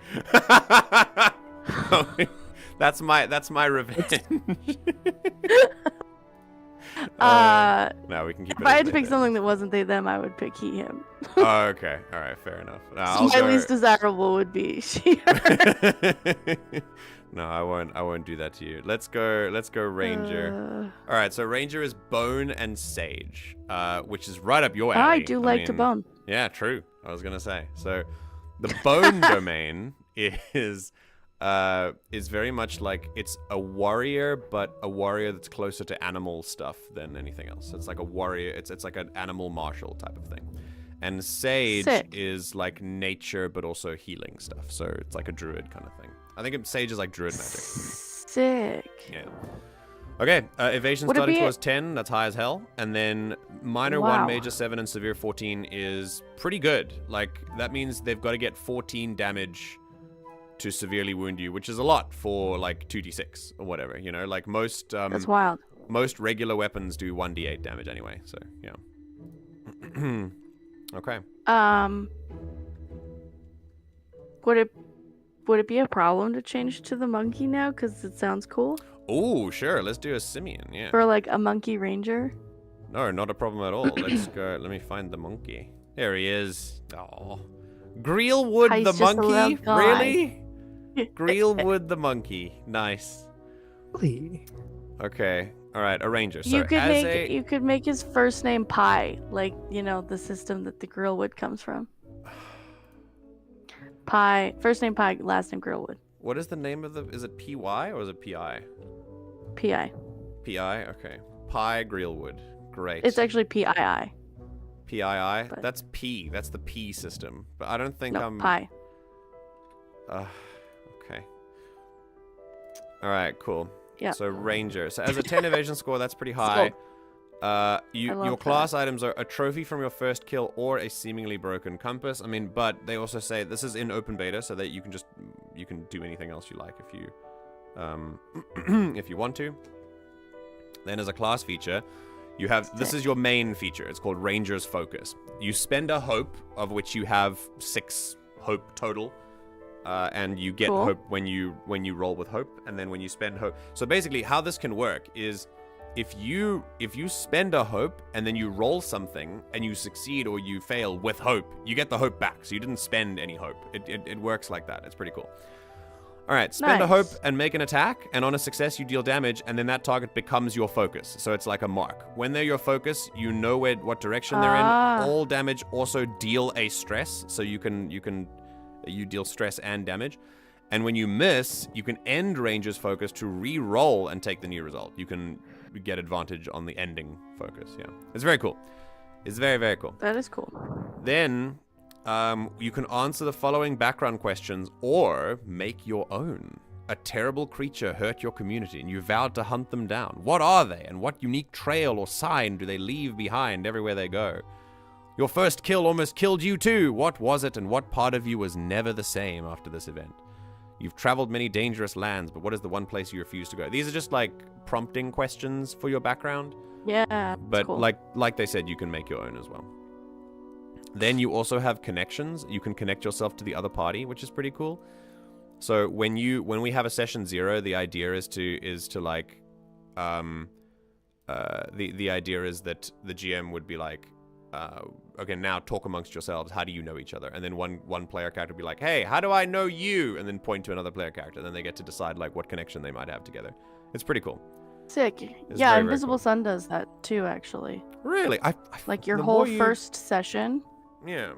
It's actually really cool. Their whole first session is like you set up the world essentially, like where your house is. Okay, what's on that block? Like, is there a store? Is there a library? Yeah. Is there a whatever? What's the community like in that area? Are they full of gang violence? Is there like a heavy cop presence? Is That's there like awesome. a nice, just peaceful community? It's actually a really cool way to do like a session 0. I like And that's that. one of the things is you like figure out how you're connected to all the people. Do you have like a close acquaintance, a close friend, an acquaintance, etc. I can talk, I swear. Acquaintance. I can't. Ah, yes. My favorite acquaintances. Acquaintance. Your Yeah, so close acquaintance. As a ranger, you can have there are 2 subclasses available right now: the Wayfinder if you want to hunt, and Beastbound if you want to form a deep bond with an animal ally, which is pretty cool. Beastbound. Ugh. Yeah, that's it basically. And then the level up options are very interesting as well. Like if you like, this is what level ups look like. Basically, when you level, you take an additional experience and you increase your proficiency. And that's your proficiency is basically like, I think, an addition to everything. I'm not really sure. But then when you level up, you can choose 2 of these options and then just increase things. And this is anything from an armor slot to hit points to character traits to like damage thresholds and stuff. So you don't get new abilities. You don't get new abilities just yet. You get to increase your stats, and then you get a new ability, a new domain deck card, which we will get in a second. It's just it's cool. I like this. I want to play this system. Okay, select class, Ranger, done. Okay, Neato. right. We're gonna choose a subclass. Neato burrito. I think you want to be Beastbound, right? Beastbound. Yeah. So basically, You say you when to get have a to. pet. Yeah, so if you're playing physically and not online, you would have like physical cards, which are really cool. Like it's not just a character sheet. Yeah. You have actual cards. You have an animal That's so cool. companion of your choice at GM's discretion. They always stay next to you unless you tell them otherwise. Take the Ranger companion sheet. Whenever you level up your character, also choose a level up option for your companion from the sheet, so they level up with you. Yeah. Amazing. So cool, man. So cool. That's like okay. the worst part about Beast Ranger is that True. They don't beast level never up levels up. like immediately alongside you. It takes a long time for them to actually Yeah. get like come online. Yeah. Yeah, and what they do get is kind of weak sauce. So I actually just always played the revised version on Unearthed because it's so much better for There was that a for that revised reason. There was a like a spirit Beastmaster homebrew that I made for one of the characters, and they had like a spirit bear instead, and it was very cool. It was way more Cool. way more powerful than the first one. Okay, Alpherg, your turn, buddy. What do you think your dragonborn called Holt will be? What is Holt? Is he more of a wizard? Or a Sorcerer. He's a sorcerer. Okay, cool. All right, so as a sorcerer, you have the Arcana and Midnight domains. Starting evasion score is 9, which is pretty high. Actually, I would say average. And then minor 1, major 6, severe 12, so you're a little bit more squishy than the ranger. You either have a whispering orb or a family heirloom. Cool. Okay, then, as class features, you have Arcane Sense, where you can sense the presence of magical people and objects when you're close to them. You have Minor Illusion. You can just do it. It's great. You don't have to roll. There's no, like, resource tracking. You can just do it. It's awesome. There's Minor Illusion. You can make a spellcast roll with a DC 10. On a success, you create a minor visual illusion no larger than yourself within close range. This illusion is convincing to anyone in far range or further. So, again, no need to pick a cantrip. You just get an illusion ability, which is cool. I love that. And then you get to channel your raw power. Once per long rest, you can place a domain card from your loadout into your vault. Okay, so what this does, essentially, in Daggerheart, you can only have 5 card domain cards at a time. If you have more cards, which you will get after level 5, after level 5, you'll have more cards than you have space for them. Any cards that you don't use, you will have in your vault. When you take a long rest, you can swap those cards out. So you can change your loadout basically every long rest. But when you do change it out, you can. But what's interesting is that you can also change out your cards in an emergency by marking the same level of stress that the card has. So each card has like a number next to it, and if you really need that ability in the moment and it was in your vault, you can be like, I'm calling on my sleepy ancient powers because I put it in my vault, and then you can take it. As long as you take some stress as well. It's really cool. Wait, what? So you get cards in this system. No, you can pick a mixed ancestry.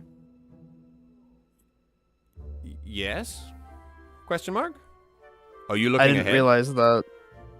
No, Oh! you can pick from 2 different ancestries.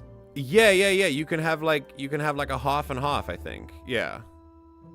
But that's part of heritage, so we're gonna do class first. But we'll actually pick the heritage later. We just picked the heritage for your portrait, basically. But we can pick the heritage later, and your ancestries and stuff. So don't worry, we'll get to that. If you want to be a half and half, that's totally fine. Okay, so basically what this means is you can take a card that you have and you can place it in your vault. So basically you sacrifice one of your abilities. And you can either gain hope equal to the level of the card or deal extra magic damage equal to twice the level of the card. So you basically sacrifice your own abilities for a one-time, like, huge bonus. Very, very interesting. Okay. And then during your next short rest, you can return this card to your hand without paying its recall cost. That's pretty cool. Okay. Background questions. So, what did you do that made the people in the community wary of you? Deep fear you hide from everyone. Connections. Okay, subclass option. You can either play Primal Origin if you want to modify spells, or Elemental Origin if you want to use raw elemental magic. Are we going to go Sorcerer, Alfred? Yeah. Okay. Alright, and what subclass are we thinking? Elemental Origin? Elemental Origin. Okay, cool. Your elemental origin lets you manipulate and shape a certain kind of element. Choose one: water, fire, air, lightning, or earth, and you can channel this element to unique harmless effects. Additionally, you can spend a hope and describe how your control over this element helps an action roll you're about to make, then add either +2 to the roll or +3 to the damage. It's so beautifully broad. I love it. You can do so much with this. Okay. Yeah, you get to choose your elemental origin type. Which one are you gonna do? Water, fire, air, lightning, or earth? We'll do water. Water? Okay. Water. You got it. Okay, it's time to choose your traits. These are ability scores, basically. So the way that this works... Is pain in the ass one of them? Correct. I would like maximum points into that, please. Okay, cool. All right, so so what you can do is you can sort of hang on. Can I edit these at all? Use suggested traits, or you can select a +2, +1, +1, or -1. That's how it works. So there's no like rolling or anything. You can select any +2 trait, and then 2 +1 traits, and then 1 -1 trait. So you're always going to have something that your character's not good at, which is, I like that as well. I love that. I can't. I love that so much. I know you like I've had handicapping times yourself with your characters. where I roll with disadvantage daily. No, I've had times where I rolled like really, really great stats, like nothing below like a +1 or a +2. Yeah. And I've literally had to argue with the DM, be like, please let me re-roll. Like, please, please, please, because this is on Discord, right? So they could see what you rolled. Like, please, please, please let me re-roll. I just desperately need something that I'm not perfect at. Like, It's I just don't nice, yeah. want to be good at everything. I don't like having the high. Sometimes when I started playing tabletop, I enjoyed having the high stats, but now I'm like, I'm good. I'm less precious about it, and I think that's I think that's a better way for me to play for sure. Okay, so yeah, what do you if you're gonna be a ranger, then the suggested traits are just there for you.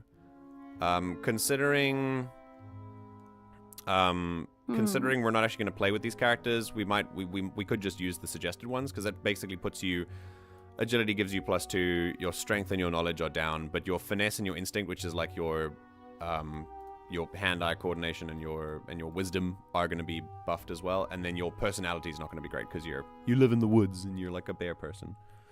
Yeah, but I don't want to have my personality not be good. Okay, what are we gonna do? My then? personality is amazing. What are you talking about?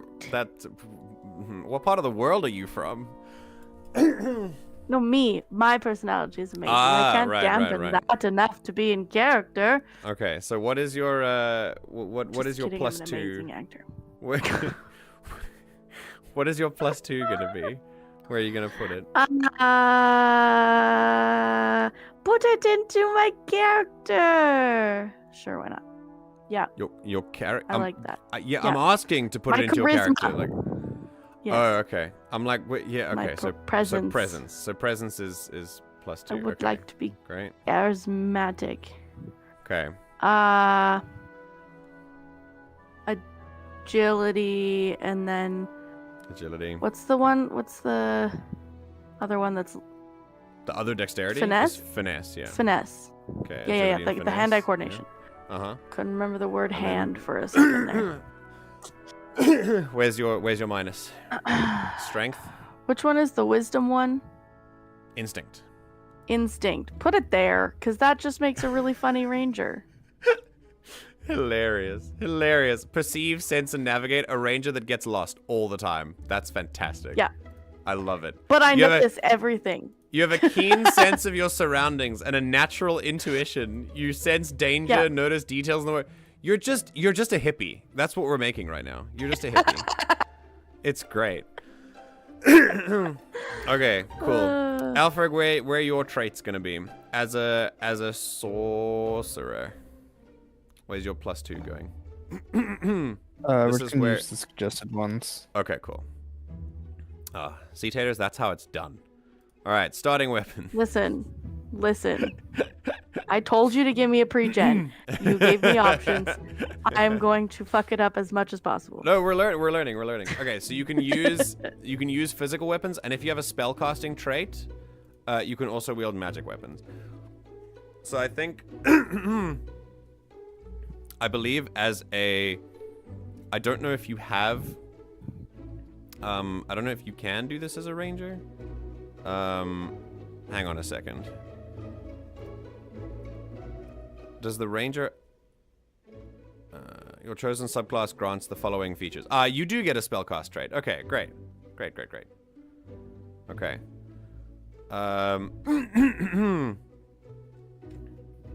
Cool. Right, cool. Choose your starting weapons. So, you get... you can basically choose... Oh, your proficiency is... interesting. Okay. So proficiency, rather than a bonus, is the amount of damage dice you roll. So at level 1, you have a single proficiency, but later on, if you get more proficiency, you will roll 2d6. Like 2d6, 3d6, 4d6. That's wild. Very interesting.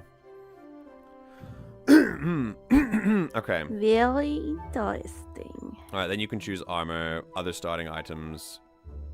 Okay, cool. So you get 2 starting weapons. What are we gonna... What are the weapons that that a thingy can have, a ranger? Crossbow, broadsword, arcane gauntlets, dagger, dual staff, glowing rings, a grappler, great staff, great sword, halberd, hallowed axe. What is a glowing ring? Hold up. What?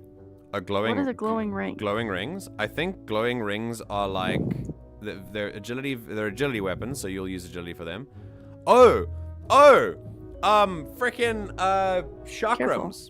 Do you know What? Do you know chakrams? They're these. I know chakra. Oh, They're these. yes, I had a You get character to- that used those ones. You get to throw them and stuff. Yeah, yeah. I think that's what a chakram. I think that's what it is. It might be. Alternatively, they it glow. could be. Yeah, they're glowing. They could be Interesting. like Shang-Chi rings. Like have you seen the Oh my Marvel goodness. movie Shang-Chi and the Legend of the Ten Rings? Like that's I think that's No. yeah. Anyway, so what are we thinking? We got that as well. You can also get a bunch of these. There's a second page of weapons as well. Like Oh my gosh. Don't give me more options. a returning blade. Like a Okay, blade I like that. That a sounds blade sick. that comes back to you. That's cool. I'm assuming it comes back, so that's what I'll pick. Okay, we're going Let's with work. Excellent. we're doing a returning blade. Okay, sick. Sounds good. Okay, that's number one. Sure. What else? Round shield, scepter, short bow, short staff, short sword, small dagger, spear, tower shield, wand, warhammer, whip. This is What was like, let me finish the sentence. Just give me a sec. What is the returning blade like dagger size? Like, is it just ETBT and not do very much damage? it does D8 plus 1. D8 is I like have if I look at I go to if I one? look at like what a hang on, let's see what a spear does. A spear does D8 plus 2, so it's pretty much the same. So it's like a little it's like a sword. Yeah. Ah, But it's close. So Ooh. instead of being so very hang on a second. So if you've got like a short sword is only melee. But the different things are melee, Okay. very close, close, far, and very far. There are 5 like bands of range. So close means you can okay. throw this Give if they're in me- close range. give me like a far or very far. Okay, let's option. go with I wonder if there's a bow. The short bow is far. I wonder if there's a long bow maybe. Yeah, long bow. What was the glowing rings? What was the? Oh yeah, the glowing rings Very are very close. Yeah. Ah, okay. Yeah. So that is that even closer than melee? Is that like only No, if you're melee is grappling or something? Melee is the closest. Melee is like right up to you. Very Okay, close. so it goes melee, very close, close, far, very far, or is there Yeah, another yeah, one in there? That's how it works. So melee is Okay, like okay. right up in front of you. Very close is like within 10 feet. Then close is like Okay. within 30 feet. Far is like within maybe 60, 90 feet. And very far is like 120, 150 plus. Yeah. Okay. Okay, so Sorry, I just realized how annoying that probably was for everybody. I'll there stop. is a doing no. This is learning. Okay. What do you mean? So this is I was talking about my popping. Oh, the popping. Yeah, that's annoying as fuck. Stop it. All right, so a dual How staff do you is hit pretty someone from far away with a dual staff? because it's a Are you staff. throwing It it? shoots magic out of it. It's really cool. Oh, Yeah, so I was it's thinking only- like a quarter staff. Yeah, you can hit with bonking it. People. You can bonk people with it, but it only does D6 plus 3. I think maybe a short bow would be good, just to Okay. kind of give you something. So it's agility, it's far Sounds range, D6 plus right. 3, and it's a primary weapon. Great. It's also suggested, so cool. Okay, Excellent. right, Alpherg. Starting Okay. weapons. You get to choose 2 weapons. So we have like a broadsword, arcane gauntlets. Arcane gauntlets are these? Hand runes and grappler. Buddy, I love the hand runes. So cool. Hand runes, you literally it's just hand-to-hand combat. It's great. Hand runes. What is a hand rune? A rune is like something on your hand, like I it's know like what a a little rune like a is. tattoo. But hand runes are basically like you have these magical signals on your hand that let you perform like magical attacks, like Doctor Strange. It's very cool. Sick. Okay, hand runes, and Very then cool. what did you want? A grappler? Yeah. That's pretty cool. You can pull the target into melee with you. That's sick. Oh wow! Like put in with the hand rune. That's pretty sick. Like grappler on a successful attack, pull the target into melee, and then just palm him in the chest. That's so cool. Okay, next is starting armor. All right, so basically, yeah, you get to choose. Essentially, there are only 4 types of armor. They just give you a bunch of stuff like gambeson is very light, leather armor is medium, chainmail is heavy, and full plate is very heavy. That's basically it. What are we thinking? I don't know. Are you a light on your feet kind of ranger as a monkey, or are you going to be a monkey that I'm decides? probably. Are you maybe you're a Although you're a the heavy idea monkey. of a little tiny monkey in full plate armor is adorable. No, I'll go with like leather. Okay, Leather let's go with armor. leather. Okay. A full plate armor is pretty. I mean, Jesus, it's fucking. It's 8 minus to all your damage, but it is a -2 to evasion and -1 to agility. But yeah. Yeah. Okay, leather armor. I don't actually think does. What does the anything. It literally is gambeson do? just- The gambeson gives you a +1 to evasion, so it's more squishy, but it's a +1 to AC basically. So the gambeson is squishier than the leather? Yeah. So the gambeson is literally just it's just like a little shirt, basically, and the leather is like a full okay, set I'll of do armor. that. Yeah. You want the gambeson? Okay. So. Do the gambeson. Sounds good. Yeah. Okay, and then can you have a Hawaiian shirt, the pie grillwood, like just a I big was thinking floral more Hawaiian like dad little shirt. Jedi robes. Little Jedi robes. That's hilarious. On a Okay, cool. monkey. We'll have Jedi monkey robes. Very cool. All right, Alfred, what are you thinking for Holt? What does he wear? Oh gosh. Full plate. Let's go. No. No, he's gambeson.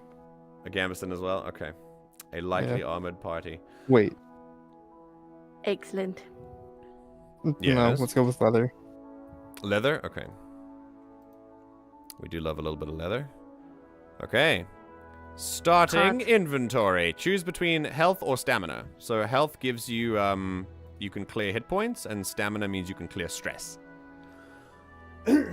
Stress is, a lot of stress lets you, like, do abilities and things, so that's why you would go with stamina. Stamina just lets you, like, do abilities more often, but health is for health, obviously. What would you do? Oh, you also get a torch, 50 feet of rope, basic supplies, and a handful of gold. I'll take a health potion, I guess. A health potion. I literally just did eeny, meeny, miny, mo. Very good. Okay. Sounds And like a good either a option. trophy from your first kill or a seemingly broken compass.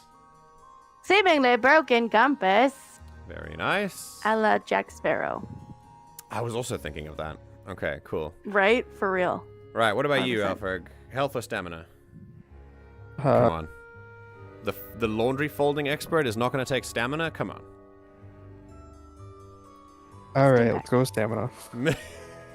Mr. Stamina himself. Okay, a whispering orb or a family heirloom? You know what? No, I don't 5 need the minutes stamina. I already have it. Getting a health potion, okay. Would you like to ponder your orb, or would you like a family heirloom? For a family heirloom. Okay, cool. It doesn't He's really going matter with that the much. family It's jewels. just in case you want to play test, but yeah. Right, now these are your domain deck cards. So at level 1, you get 2 cards.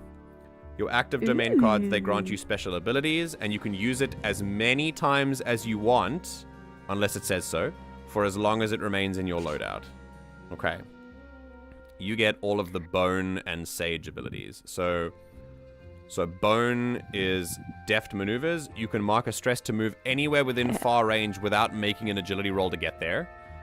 I Ooh. see it coming when you're targeted by an attack coming from beyond melee range. Mark a stress to roll a d4 and increase your evasion against the attack by its value. So you can, it just gives you, it's a shield basically. There's also Nimble, which is while this card is in your loadout, add half of your agility score to your evasion rounded up. That's just a passive. which is freaking awesome. Of course, your agility score is 1, so it would just be a +1. But, you know, that's fine. Does it scale? Like, does it keep going? Well, if your agility score goes up, then it would yeah. It would go up as well. Like if my agility score was bumped up when I level up or whatever, it would scale. That's sick. Yeah. So, yeah, that's cool. And then the Sage ones are make a spellcast roll to track or ask the GM one question you'd be able to learn about a specific creature or group of creatures based on signs of their passage. And if you spend a hope before the roll, you can double your spellcast trait as the modifier. If you encounter any creatures you've tracked, your evasion against them is +1. So that's it. You get to track things. Or Nature's Tongue. You can speak the language of the hidden natural world. That's exactly how it sounds. When you want to speak to the plants and animals around you, make an instinct roll. On a success, they'll give you information they know. With fear, their knowledge might be limited or come at a cost. In addition, whenever you make a spellcast roll while within a natural environment, you may spend a hope before the roll to add +1 to the result. Very cool. I also come at a cost. Vicious Entangle. Make a spellcast roll against a target within far range. On a success, roots and vines reach up and temporarily restrain them, dealing 1d8 physical damage. And you can spend a hope to restrain enemies very close to your target as well. You can make it like an area of effect. It's very cool. Okay, you can pick 2 of these. And I picked 2 of those? Yeah. Jeez. Yeah. Oh, man. Yeah, and basically, as you level up, you get 1 more. So and they also level as well. So these are just the level 1 ones. When you level to level 2, you get access to the level 2 ones and the level 1 ones. So you can just kind of, yeah. It's really cool. It's real cool. Very interesting. Scroll back down. I'll take what was the last one again? Entangle. I'll take that. That sounds kind of cool. Okay. That's 1.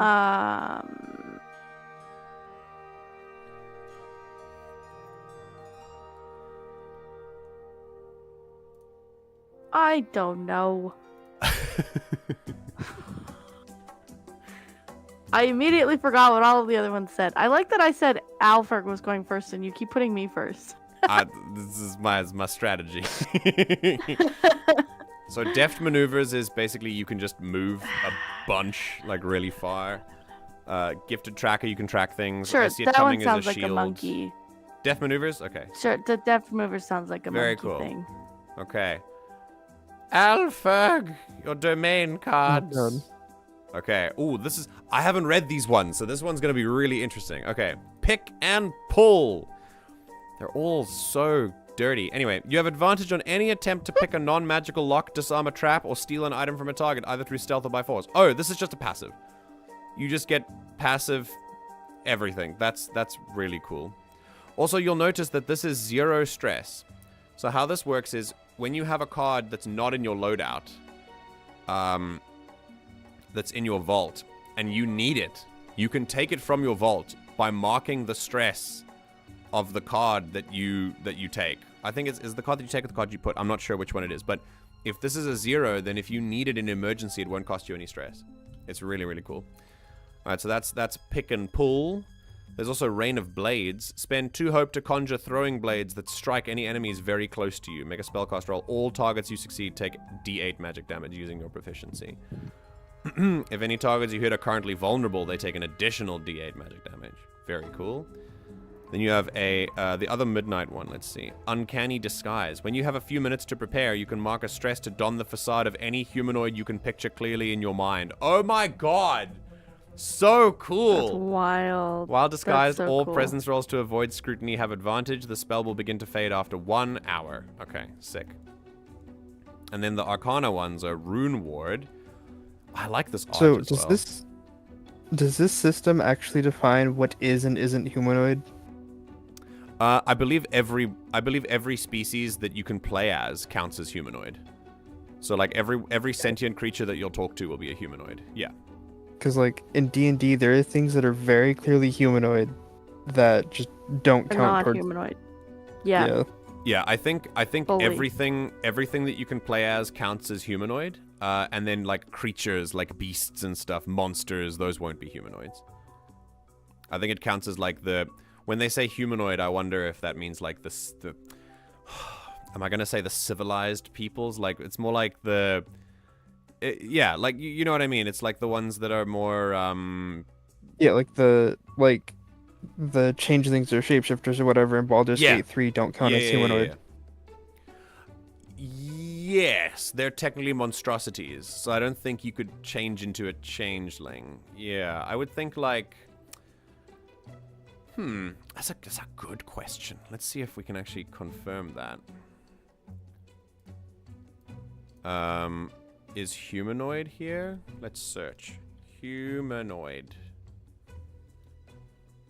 I want to see if that's a... No results found. Oh. A bleached floating humanoid skull. Oh, these are in the monsters. Yeah, like that one Feral monster says horn. vaguely humanoid. Oh, there we go. Okay, so clanks resemble humanoids, humanoid. So all of the races you can play as are humanoids.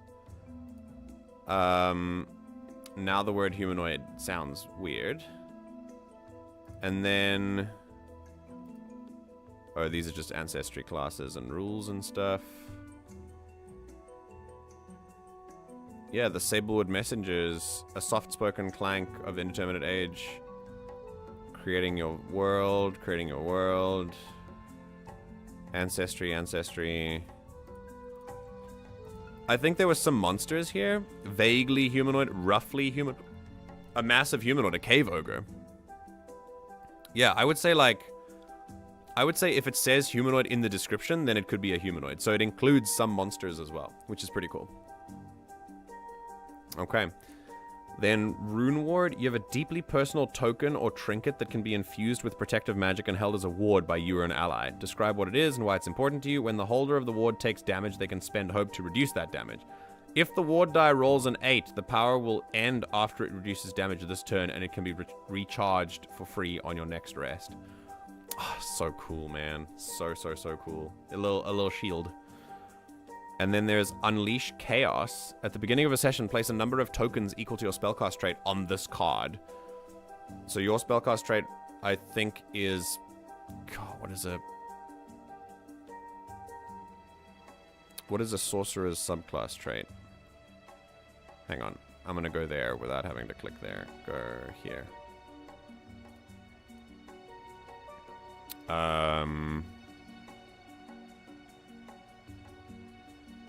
If you are elemental origin, instinct. Okay. So your instinct is a +2. So you're going to have 2 tokens. You can make a spellcast roll against a target within far range and spend any number of tokens to channel raw energy from within yourself and unleash against them. On a success, roll a number of d10 equal to the tokens and do that much magic damage, and mark a stress to replenish this card with tokens. That's so cool. You just get like this really sick, like, damaging ability as long as you have the stress to keep up with it. And then Wall Walk to allow... Wall Walk? Yes, Walk. That's how that works. Spend a hope to allow a creature you can touch to climb on walls and ceilings as easily as walking on the ground below. Lasts until the end of the scene, or when you cast on another creature. Yeah, so this is what's cool. They keep it nice and broad. A scene is just like, you know, getting through a dungeon, or like, yeah, it's really cool. Okay, so that's that. You get 2 cards. Which ones are you gonna pick? It was oh gosh. 1 second. Rain of Blades and Unleash Chaos. Rain of Blades. Very nice. And Unleash Chaos. Very nice. If your loadout is full when you level up and gain a new card, you can immediately move that. Swapping during combat. If you're adjusting your loadout during combat, you must also use an action to switch cards, and as a result, you can't switch while a GM is making a move. Oh, here we go. When you're not resting, you can still swap cards, but it's stressful to do so. To immediately switch a card, mark stress equal to the vaulted card's recall cost. See domains in Chapter 1. When you do so, switch it for another domain card, placing the previous loadout card into your vault. So the card that is in the vault is that. Okay, cool. All right, sick. Taters! You get to choose. You get to choose your animal companion. What is the name of your trusted companion? MJ? Shall I be your animal companion? I don't know if I would trust you. Oh boy. Ah.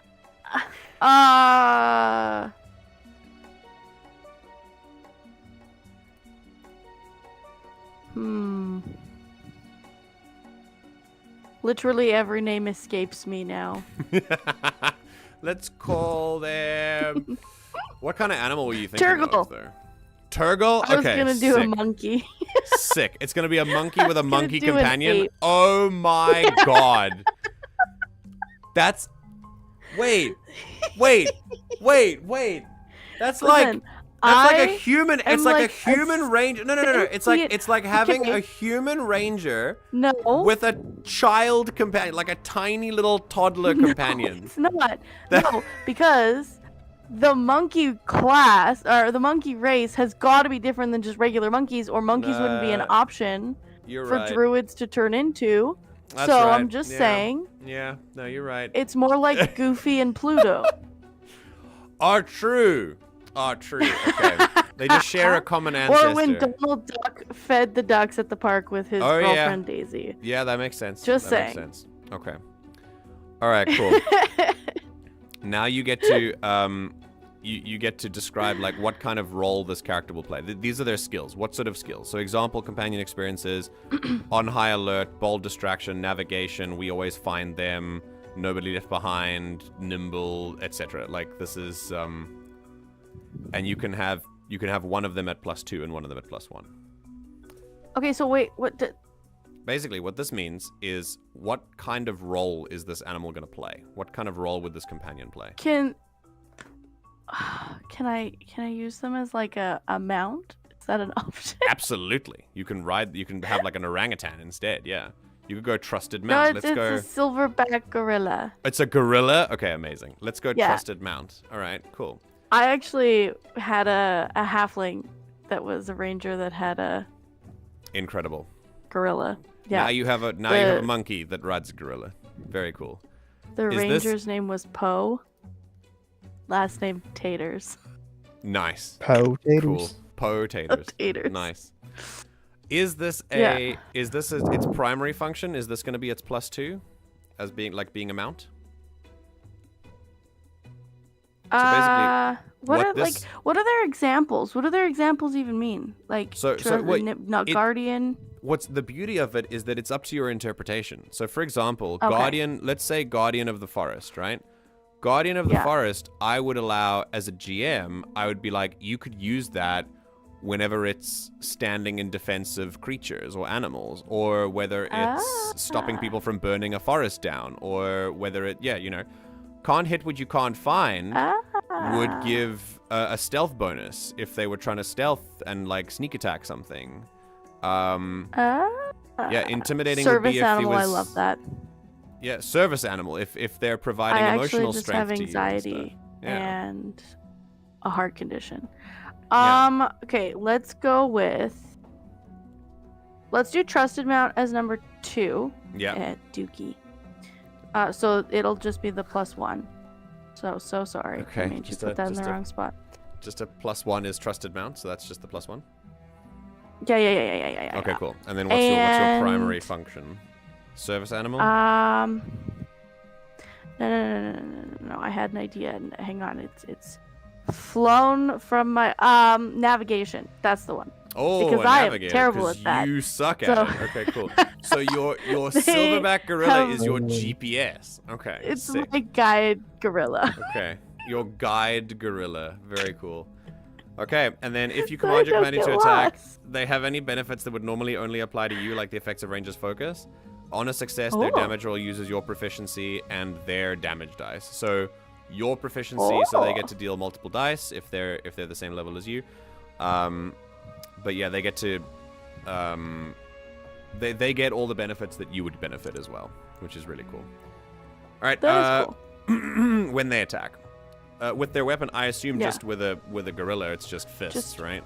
Okay. Feces? Is that enough? Just kidding. we'll put it in. Yeah, or There you like go. a club or something.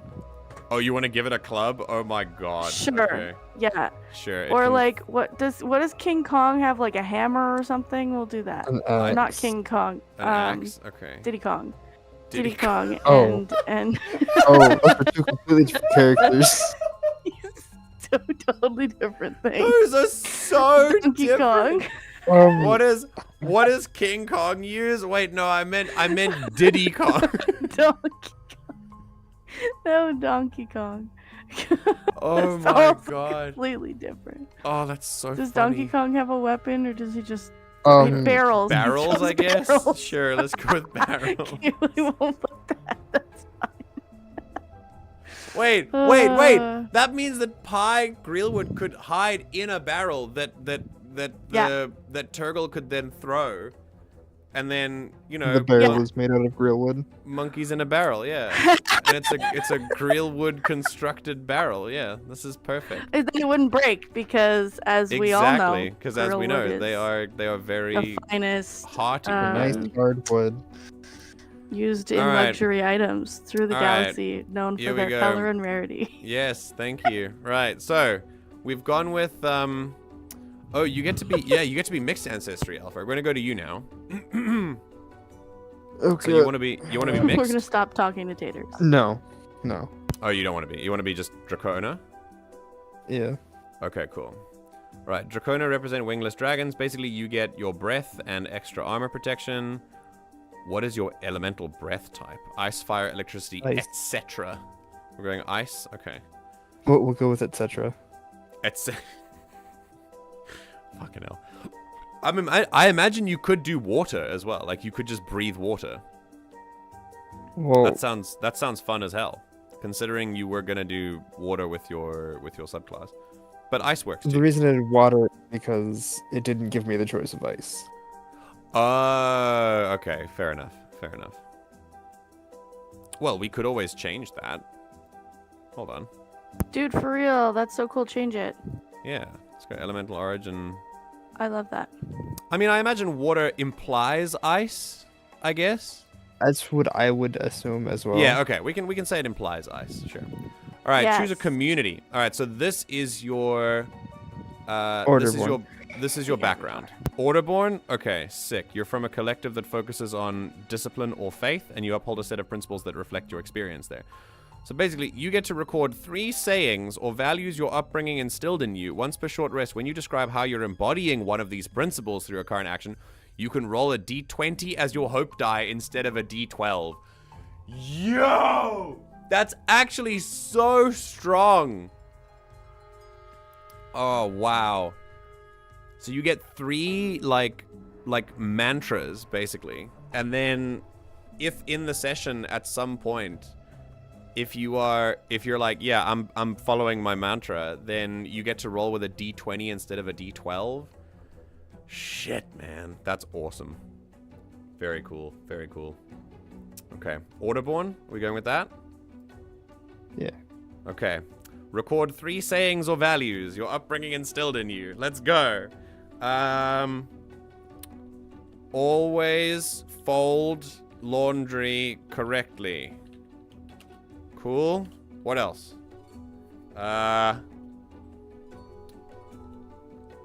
Feel free to interrupt me at any time.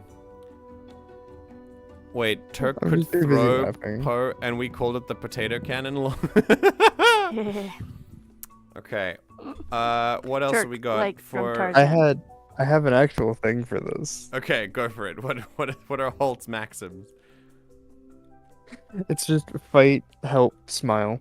Fight, help, smile. Incredible. Wait. Okay. Here's okay, In that so order? As cool as this is, you're gonna have to be. It's just because I don't feel like pulling the word out. into a full No, for sentence. sure.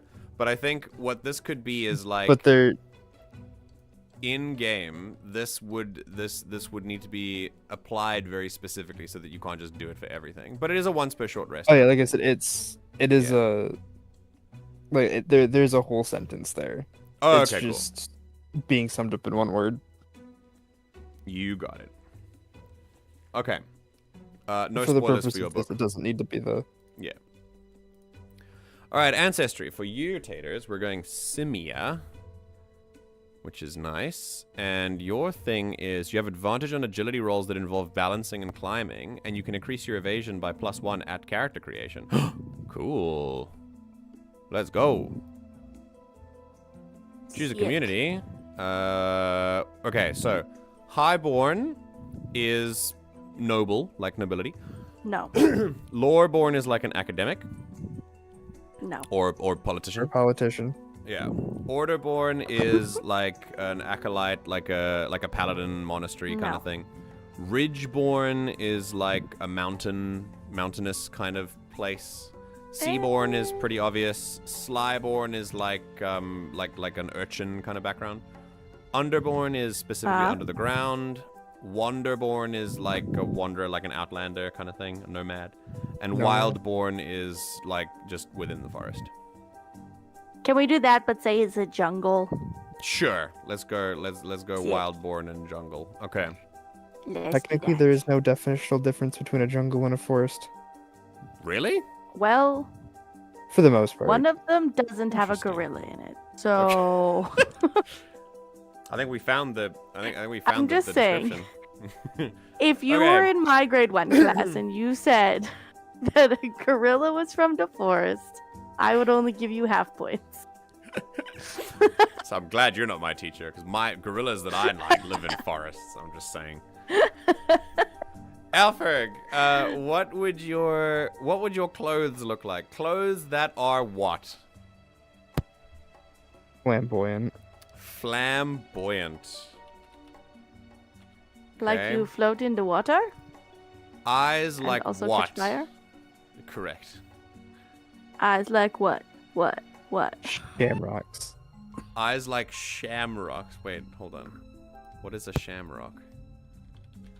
The Like Oh! a clover. That's so cool. I didn't know that. Okay. Body that's what? Rotund. lean. Lean. Okay. The color of what? What's his scale color? No. No. Okay. No. And then wait, snow with an S. I didn't hear you. Like yellow or The yellow snow? Is No, that- no, not yellow snow. No, no. Hey, do pee? Yes. Yeah, I'm Do pee or not to pee? do pee. Clearly, somebody has. If there's yellow snow. I was gonna ask if listen, I don't judge if you like golden showers. that's a you thing. Attitude like That's what? why I'm you not can gonna control lie. water, isn't it? Yeah. Please no. Because I do kind of judge that. I'm not gonna lie. Oh, that's hilarious. Attitude like what? What? Prankster. I don't know why. A gangster. Okay, cool. No, Prankster. that's definitely not it. A prankster. Gangster. He said prank. Yeah, I can't- yeah, man. This top He character. holds his bow sideways. That's how you know. I love it. You hold it. I love it because it's like, I like that you didn't question it. You were just like, "Yep, that tracks." Da da da da da. Why not? Yeah, I don't know. Maybe that's what he wants. I just like when you speak. You know why he? I don't get the first part of your sentence, so my brain fills in the blank, and I just thought, okay, angster, sure, gangster, why not? He knows Halt's a cop, so he just automatically assumes Yeah, he's part yeah. of the gang. Listen, we're ACAB here, right? That's the vibe. Okay, what is your what is your description for pie grillwood taters? Clothes that are what? So, I pivoted from Jedi, and now I'm just making Jack the monkey from Pirates of the Caribbean. Oh my god. So, okay, cloth maybe. Irony. I mean, I feel like most clothes are cloth, but Pie, yeah, true, yeah. But when I say cloth, I mean like to be fair, it is part of the word Swashbuckly. clothes. So swashbuckly. Swashbuckly you. Okay, next one. Eyes like what?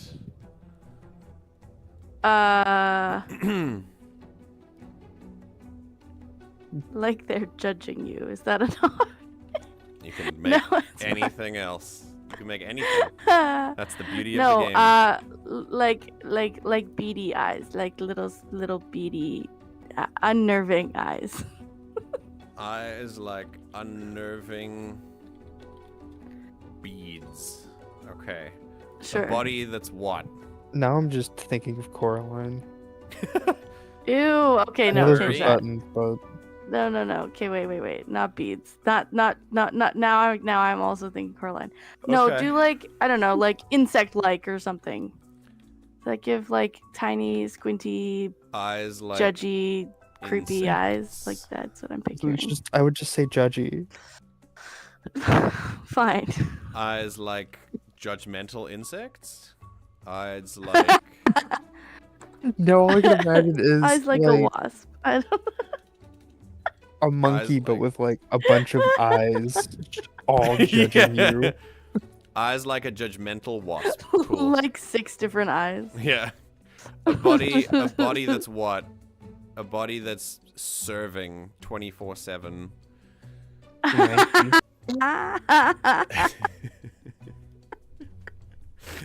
Tiny, lanky. Thick with 6 C's. No. Oh dang! It's a Thicksar Pixar pod. That was a lot of C's.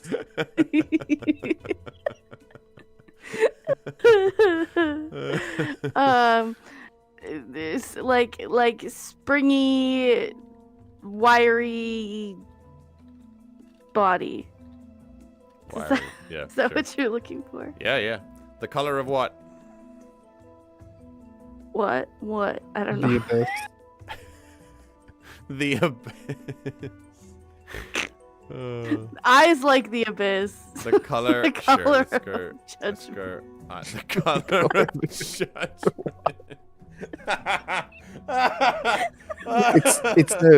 It's a very specific shade of yellow. Yeah, you're like it's like a paint shop where you're like the color of it's like the kookiest names. Judgmental yellow. Yeah, judgment. There's a game called Hue Clues, like HUE Clues. Yeah. And they play it on Smosh sometimes, and they do things like that, where they're just like, the color of despondence, or like the color of ennui, and they just like see what everyone Ennui, kind of feels like is they just give like these really abstract clues, which is not the point of the game, but you know, it's content, right? So you got to do something wild and funny. That's what they do, like stuff like that. That's so I love funny. that I said the color of judgment, and you were immediately like yellow. It's a specific type of yellow. All right. What color is this? The monk? color of sand. Cool. No, wait, they're grillwood. They gotta be red. The color of grillwood. The color of red? Yes.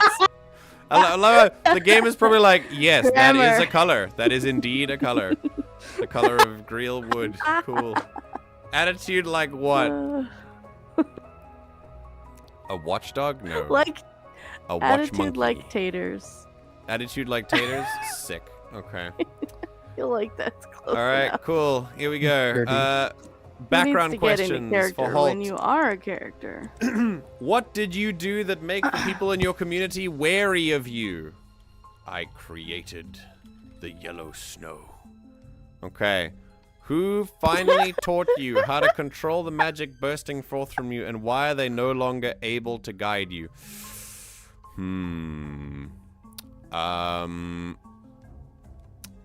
Father. He Father. died.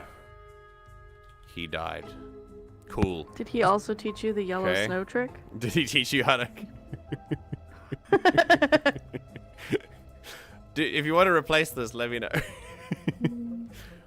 You have a true I don't even fear. remember what to put for that one, man.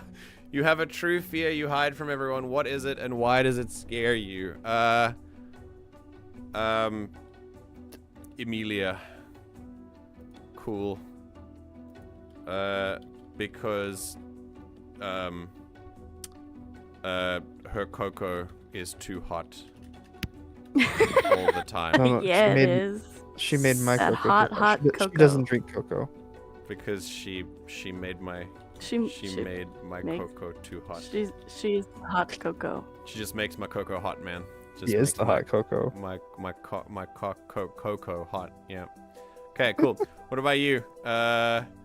A terrible creature hurt your community and you vowed to hunt it down. What is it and what unique trait or sign does it leave behind anywhere it goes? I understand that at this point we are rapidly derailing, so I'm going to call this noble enemy Kentucky Kestis. Okay. I was disconnected I for like a to be second. proud. I don't know what you said, but it was a lot. So we haven't we've rapidly derailed, which I'm totally okay with, to try and keep the focus going. So Kentucky Kestis is your terrible creature that hurt your community. Your first kill almost killed you too. Ogdo. What was it? Yes, the spawn Ogdo. of Ogdo is the first kill that almost killed you too. What part of you was never the same? Yeah, what My is the spawn left of nut. My left foot. Wow. Wow.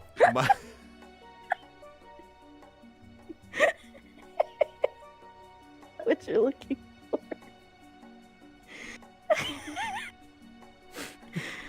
My left. What's so? Because I said my left nut. Oh, I heard foot. I said foot the second time. But I had already caught him off guard at that point. Ah! Worth it. I'm losing it, man. I'm losing it. I'm literally Wait, losing you it. had it? Who has it now if you don't- At some point, I had Where it. did I'm you losing put it. it? MJ, you invited us here, okay? Oh, it started out so good. And I was just... No, it didn't, MJ. That's true. We did.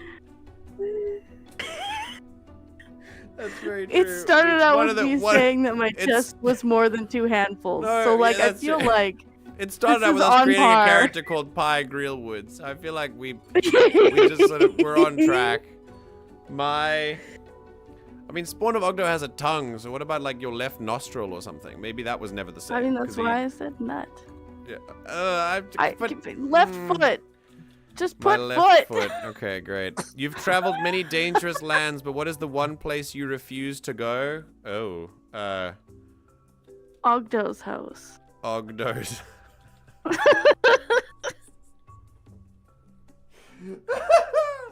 Oh my god. Okay. Is Ogdo Welcome just a Alright. to rivet? Ogdo's house. Okay, here we go. Choose your experience. All right, so essentially what this is like, you can pick one is a +2 and one is a +1. And you can have, basically your experience is like a skill. Like what you did for your companion. Yeah, basically. It's like a skill. So you get to be as vague or broad as you well, it's not intended to be vague. It's intended to be like, I can use this Applicable to multiple things, yeah. yeah, applicable to multiple things, but not so many things that you would use it all the time. In fact, they've actually said, like, if the GM, if they say that there's one thing here, you can also change the experience, but you can literally say that the GM can literally be like, hey, I don't think this experience is really fitting with the campaign. We can change it. Or the GM can say, like, I think you're using this experience too much, so let's work with it and make it like a little bit more specific. So yeah, it's very interesting. Okay, all right. So what are your experiences, Alpherg? What kind of skills do you Charming. think he would have? Charmer. Expert hot chocolate maker. Correct. And then what else? I feel like that applies to lots. Pick on someone your own size. Oh, I like that one. Pick on someone. I thought you were just your talking to own me. Size. Okay. Rude. Sick. All right, Taters, your turn. first experience. This is your primary one. Good with my hand. Okay. Listen, That'll I be- didn't say anything weird. That'll be great. I I'm think sure this that'll one be might be a little too vague. Yeah, I'm gonna be honest. I do think it is. Like, good with my hands is specifically like what specific examples would you be thinking of? Would you rather I said good with my fingers? Yeah, I would say I genuinely I think good with my fingers would be okay. It depends. I think it depends on when we're in game if it would be determined as too Is vague there or like not. Okay, hang on. Like, it What do depends they on how offer often as you like- use it. suggestions? I hope not that often.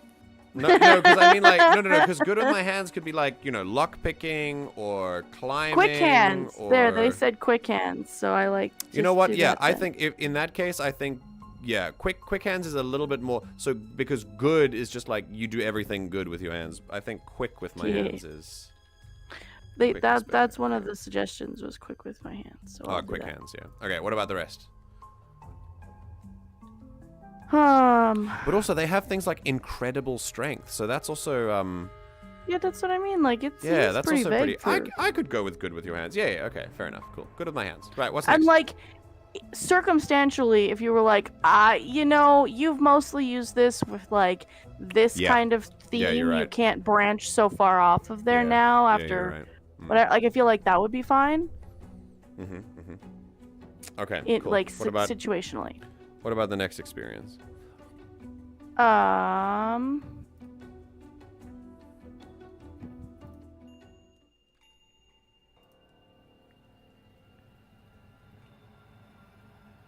I don't know. Just put pirate there because that's one of the options that they suggested. so- Pirate. Cool. What about pirate with two eyes? Because his name is Pie Grillwood. Excellent. That's Okay. actually his full name is Pirate Grillwood. Pirate Grillwood. Very cool. Yeah, Right. middle So name Rhett. okay, now this is fun because the two of you are here. So this is going to be connections between the two of you. So Oh, no. why does Holt why does Pie trust Holt so deeply? This is your answer, Taters. Okay, wait. Is this I trust Holt or this is Holt trust me? This is why you trust Holt. Why I trust Holt. Okay. He's just got that trustworthy face. Oh, he definitely He's- does not, but okay. Just got it's that the scales. trustworthy face. I It's the okay. scales. I'll make a scaly of you yet. I'll make a scale. No, not that one. Okay. No, okay. Honor among thieves or honor among tricksters? It's Is that a like, thing? God! Honor among thieves. You're also a prankster though, so I feel like it's, applicable. All right, cool. What did Holt Okay, put do? honor among pranksters. He is a cop. That's the what I am wary of. Honor among pranksters. What did I do that makes Yeah. you aware of me? ACAB. Is a cop. Why? Why do we keep our shared past a secret? Ooh. Because we're secret lovers. It's that childhood that we. It's that childhood. We ran a gang in our teenage years. Okay, Um. that works well. I mean, it's a shared path. Like, you keep it secret because it benefits both of you, obviously. That just seems, like, really obvious to me. Yes. Literally just nobody's asked about our past. No one asked. Cool. No one ever. All right, your turn. What It's always friendly? where's pie and why is pie, but never how is pie. What friendly competition do you and Holt have to see who can make the best shapes in the yellow snow?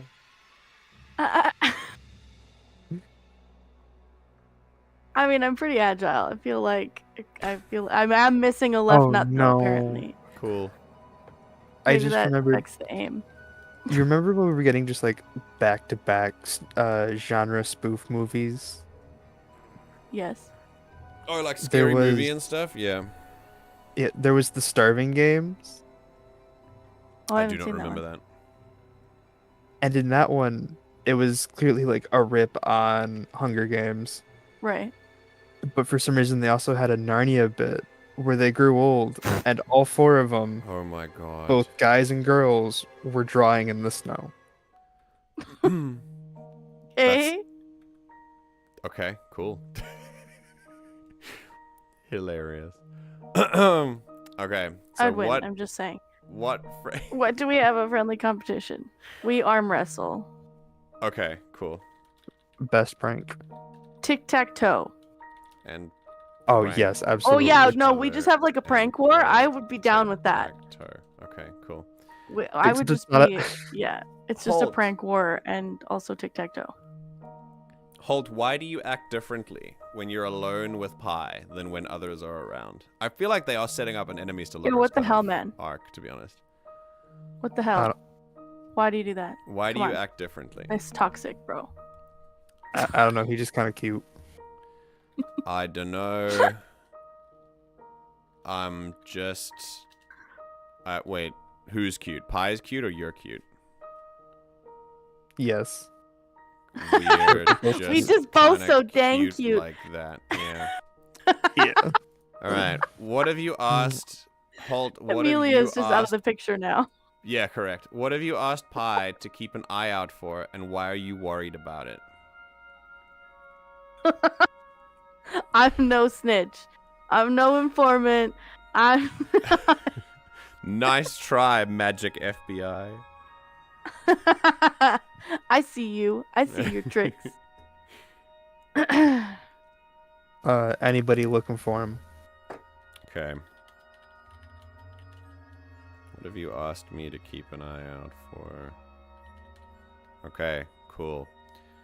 Right, after connections are complete, you are ready to play. So there's the level up screen, and there's the level up screen. So you can level up to like level 10 is the cap, which I think is great. Nice. And then you can save the changes, and then go straight to the character sheet. And here we have Halt. Ah, wow, 1 armor, incredible. Oh, it's because we haven't equipped it yet. Hold on. So there's your equipment. You want to equip your hand runes. They're both one-handed, so you can have both of them. You can have the leather armor, and you can equip the health potion. Sure thing. These are like active things. Now your armor is 5. That's cool. Nice. And then, yeah, you've got hand runes and stuff like that. Sick. All right, and then we got Pi Greelwood, which is yeah, there you go. Your equipment is here. There's your returning blade, your Gambison armor. Got a health potion there, and then you can also go to the companion, and we can see what Turgle does. So you can make a spellcast roll to connect with your companion and command them to take action. When you do, you may spend hope to add an applicable companion experience to the roll. On a success with hope, you may take an action immediately without using an action token. Oh, shit! Okay. So basically, That's cool.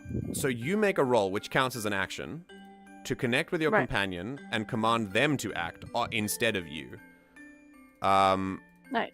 And if you can spend hope, add companion experience if you want to. Experience. And if you succeed with hope, you can take an action. Oh, you can take an action immediately. Okay.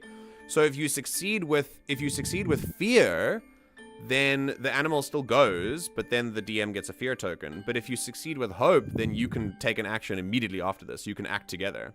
That's cool as hell. That's cool. Yeah, so if you command your companion to attack, they have any benefits that would normally only apply to you. And that includes, like, cards you have, like domain cards. Like this one, like deft maneuvers. So you Cool. can mark a stress. So basically, I believe that this would apply to you as well. Would apply to your companion. So your companion can also be super fast. Oh wait, it says if you Cool. command your companion to attack. Ugh, okay. I don't think that, yeah, that doesn't matter. Okay.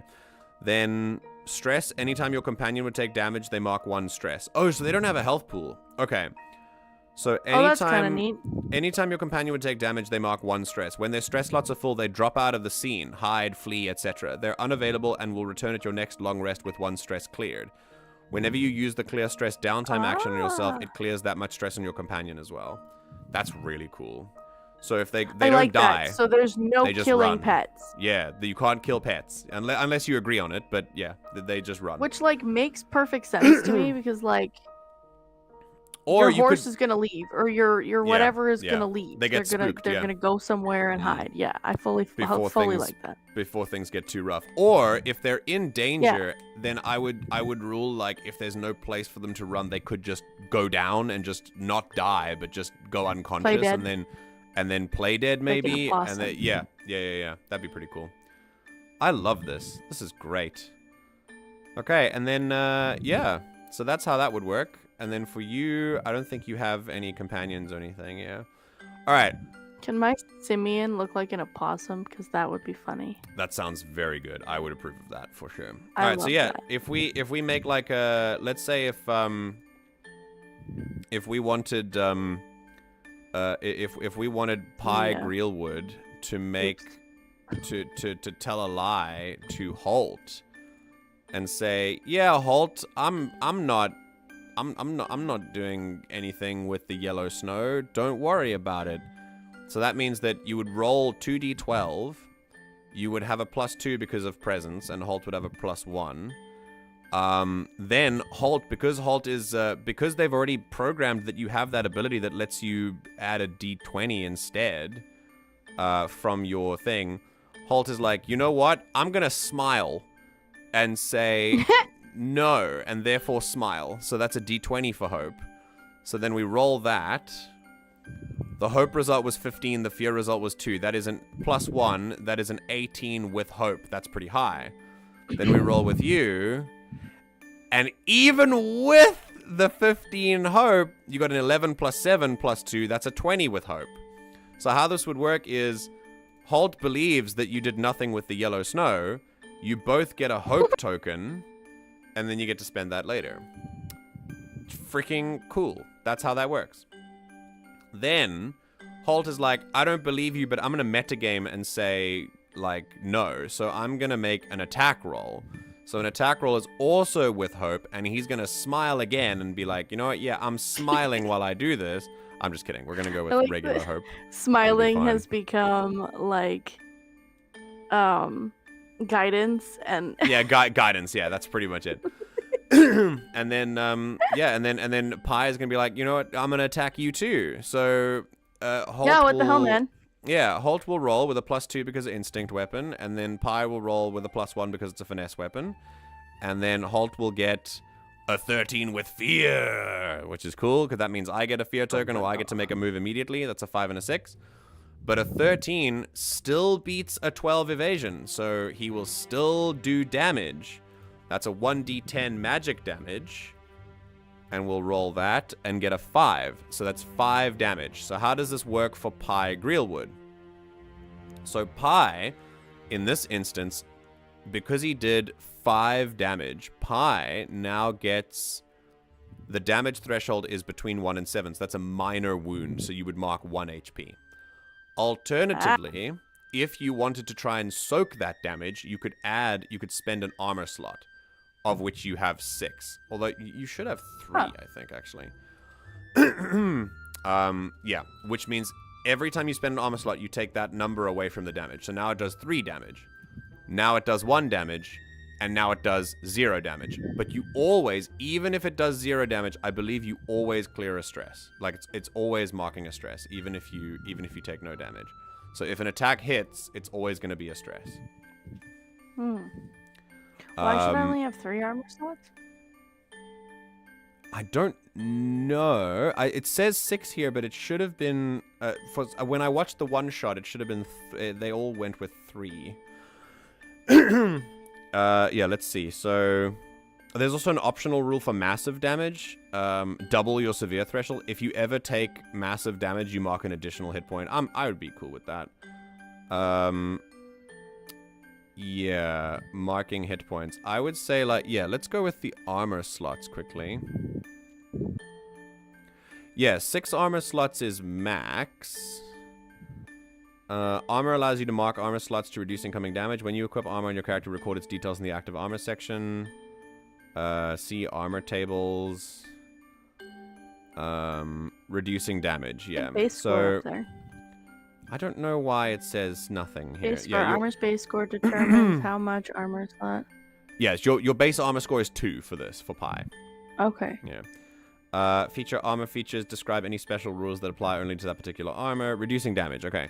So, if you... Oh, you start with 6 armor slots and you can earn more. Okay, cool. So you do have 6. Okay, sick. I thought you had 3 for some reason. Each time you take damage, you can mark as many armor slots as you would like, up to the total you have remaining when reducing damage. Once all armor slots are filled, your armor is considered broken and can't be used until you repair it, usually as a move during downtime. I kind of like that. That's interesting. Yeah. Let me see. So, like, yeah, I think when it comes to damage, I would have to mark... Let me see here. Your health and well-being, certain damage threshold, hit points and stress, let's see. Yeah, I don't know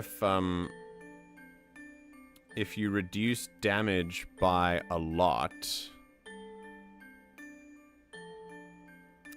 I just want to confirm.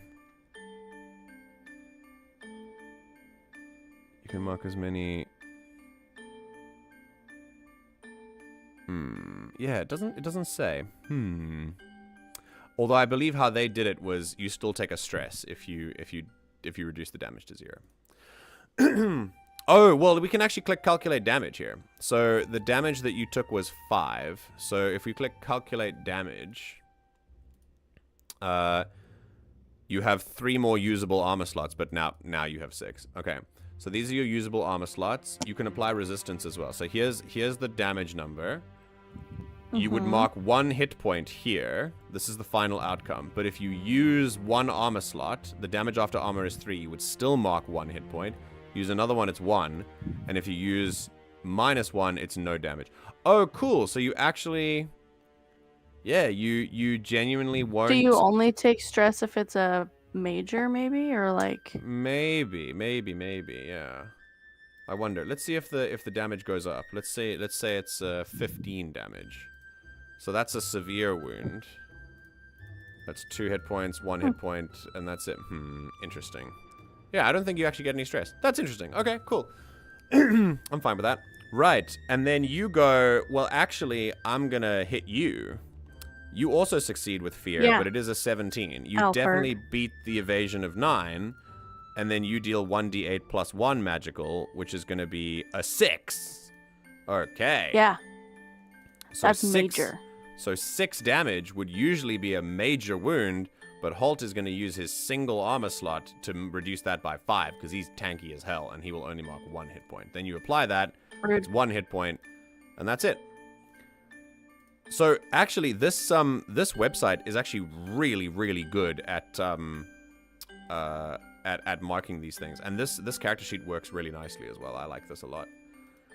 Then when you click downtime, you can actually repair the armor stuff and things like that. I like it. I like it a lot. Okay. And that is that. That's character creation. Yay, you made it through. I'm so proud of you guys. Good job. That's cool. Well, Alpherg might have fallen asleep. I think Alpherg. No, I'm still here. Oh no, you're here. Ah. Okay, cool. All right. Well, it's been very cool. It's been very cool to have you guys here. Thanks for making characters. What did you think of the system so far? Like, I know it takes a while, obviously, to make a character, but we really sped through it in terms of like making a full backstory and stuff. But mechanics-wise, what do you think so far? I like a lot of the things that I dislike in D&D are not here. Oh, okay. That's an interesting sentence. If I can, yeah, that makes sense. I like that a lot of things. Yeah. I missed the word. Mm. Yeah. No. I got what you mean. I feel like it fixes a lot of the issues that I have with, like, just not that I struggle with D&D, just that it sucks the fun out of it in a lot of ways. Some of the things Yeah. that they do here are already things that we do in the campaign that I play in. And some of them are things that, like, I wish we had the opportunity to do with the system, but there just isn't. So, like, this fixes a lot of that. Yeah, I agree. I think one of my favorite parts about this is how vague it actually is. Not vague in terms of confusing, but like how much it provides for your input and the GM's input in this. Open-ended. Yeah, it's really, really open. It really allows for so much stuff. Yeah. And I will say, it also does not describe magic in such a limiting way like D&D does or anything like that. And I think that allows this sort of system to be applied to so many other worlds, like, for example, mine, which is why I'm very tempted to use this for any kind of campaign I would run in my book world. Do it. Yeah, I would absolutely consider using this. Yeah. Listen, I'm not saying that I'm looking for a game, but I'm saying that I'm looking for a game. My Star Wars game isn't finished yet, so we once that's done, then I think about it. They didn't blow it up yet. Nope, they chose they actually did blow it up, but not in the bad way. So they actually did it. They made great choices. It was awesome. They have like completely crippled the bad guys' plans in like one maneuver. Yes. They opened it's these stargates that let you like instantly travel between places, but the bad guys using those gates because they run on temples, and the bad guy has like 2 temples secured. They went to a 3rd temple, assaulted it, and made it to the gate. And then they were just like, let's open gates to the other ones. Let's put in a request. Can we link a gate to these temples? And because there's no way to communicate that it's not that for the bad guys on the other side, there's no way for them to confirm. I made a roll for them to see if they would think that it's the bad guys trying to open up a gate. And they failed it, so they were like, oh, it's just my guys. It's just my friends. They've come to say hi. And it's actually the other guys with a grenade in hand. And the party throws a grenade straight through and goes, Merry Life Day, and closes the portal. And blows up the temple. It's great. And then they did it again to the other one. I rolled again for the other one, and it also failed. So they were both like, "Oh, cool. The bad guys have secured the 3rd temple," and all they see is like 6 middle fingers pointing to them and like a grenade. It was hilarious. It was very, very good. All right, I'm going to leave now. But thank you for helping me with this. I hope that you found it entertaining and that you weren't too taken out of it. Obviously, straight up character creation, like start to finish, can be really exhausting. So I appreciate your patience and your focus for this. And yeah, thanks for having fun with me. It was definitely fun.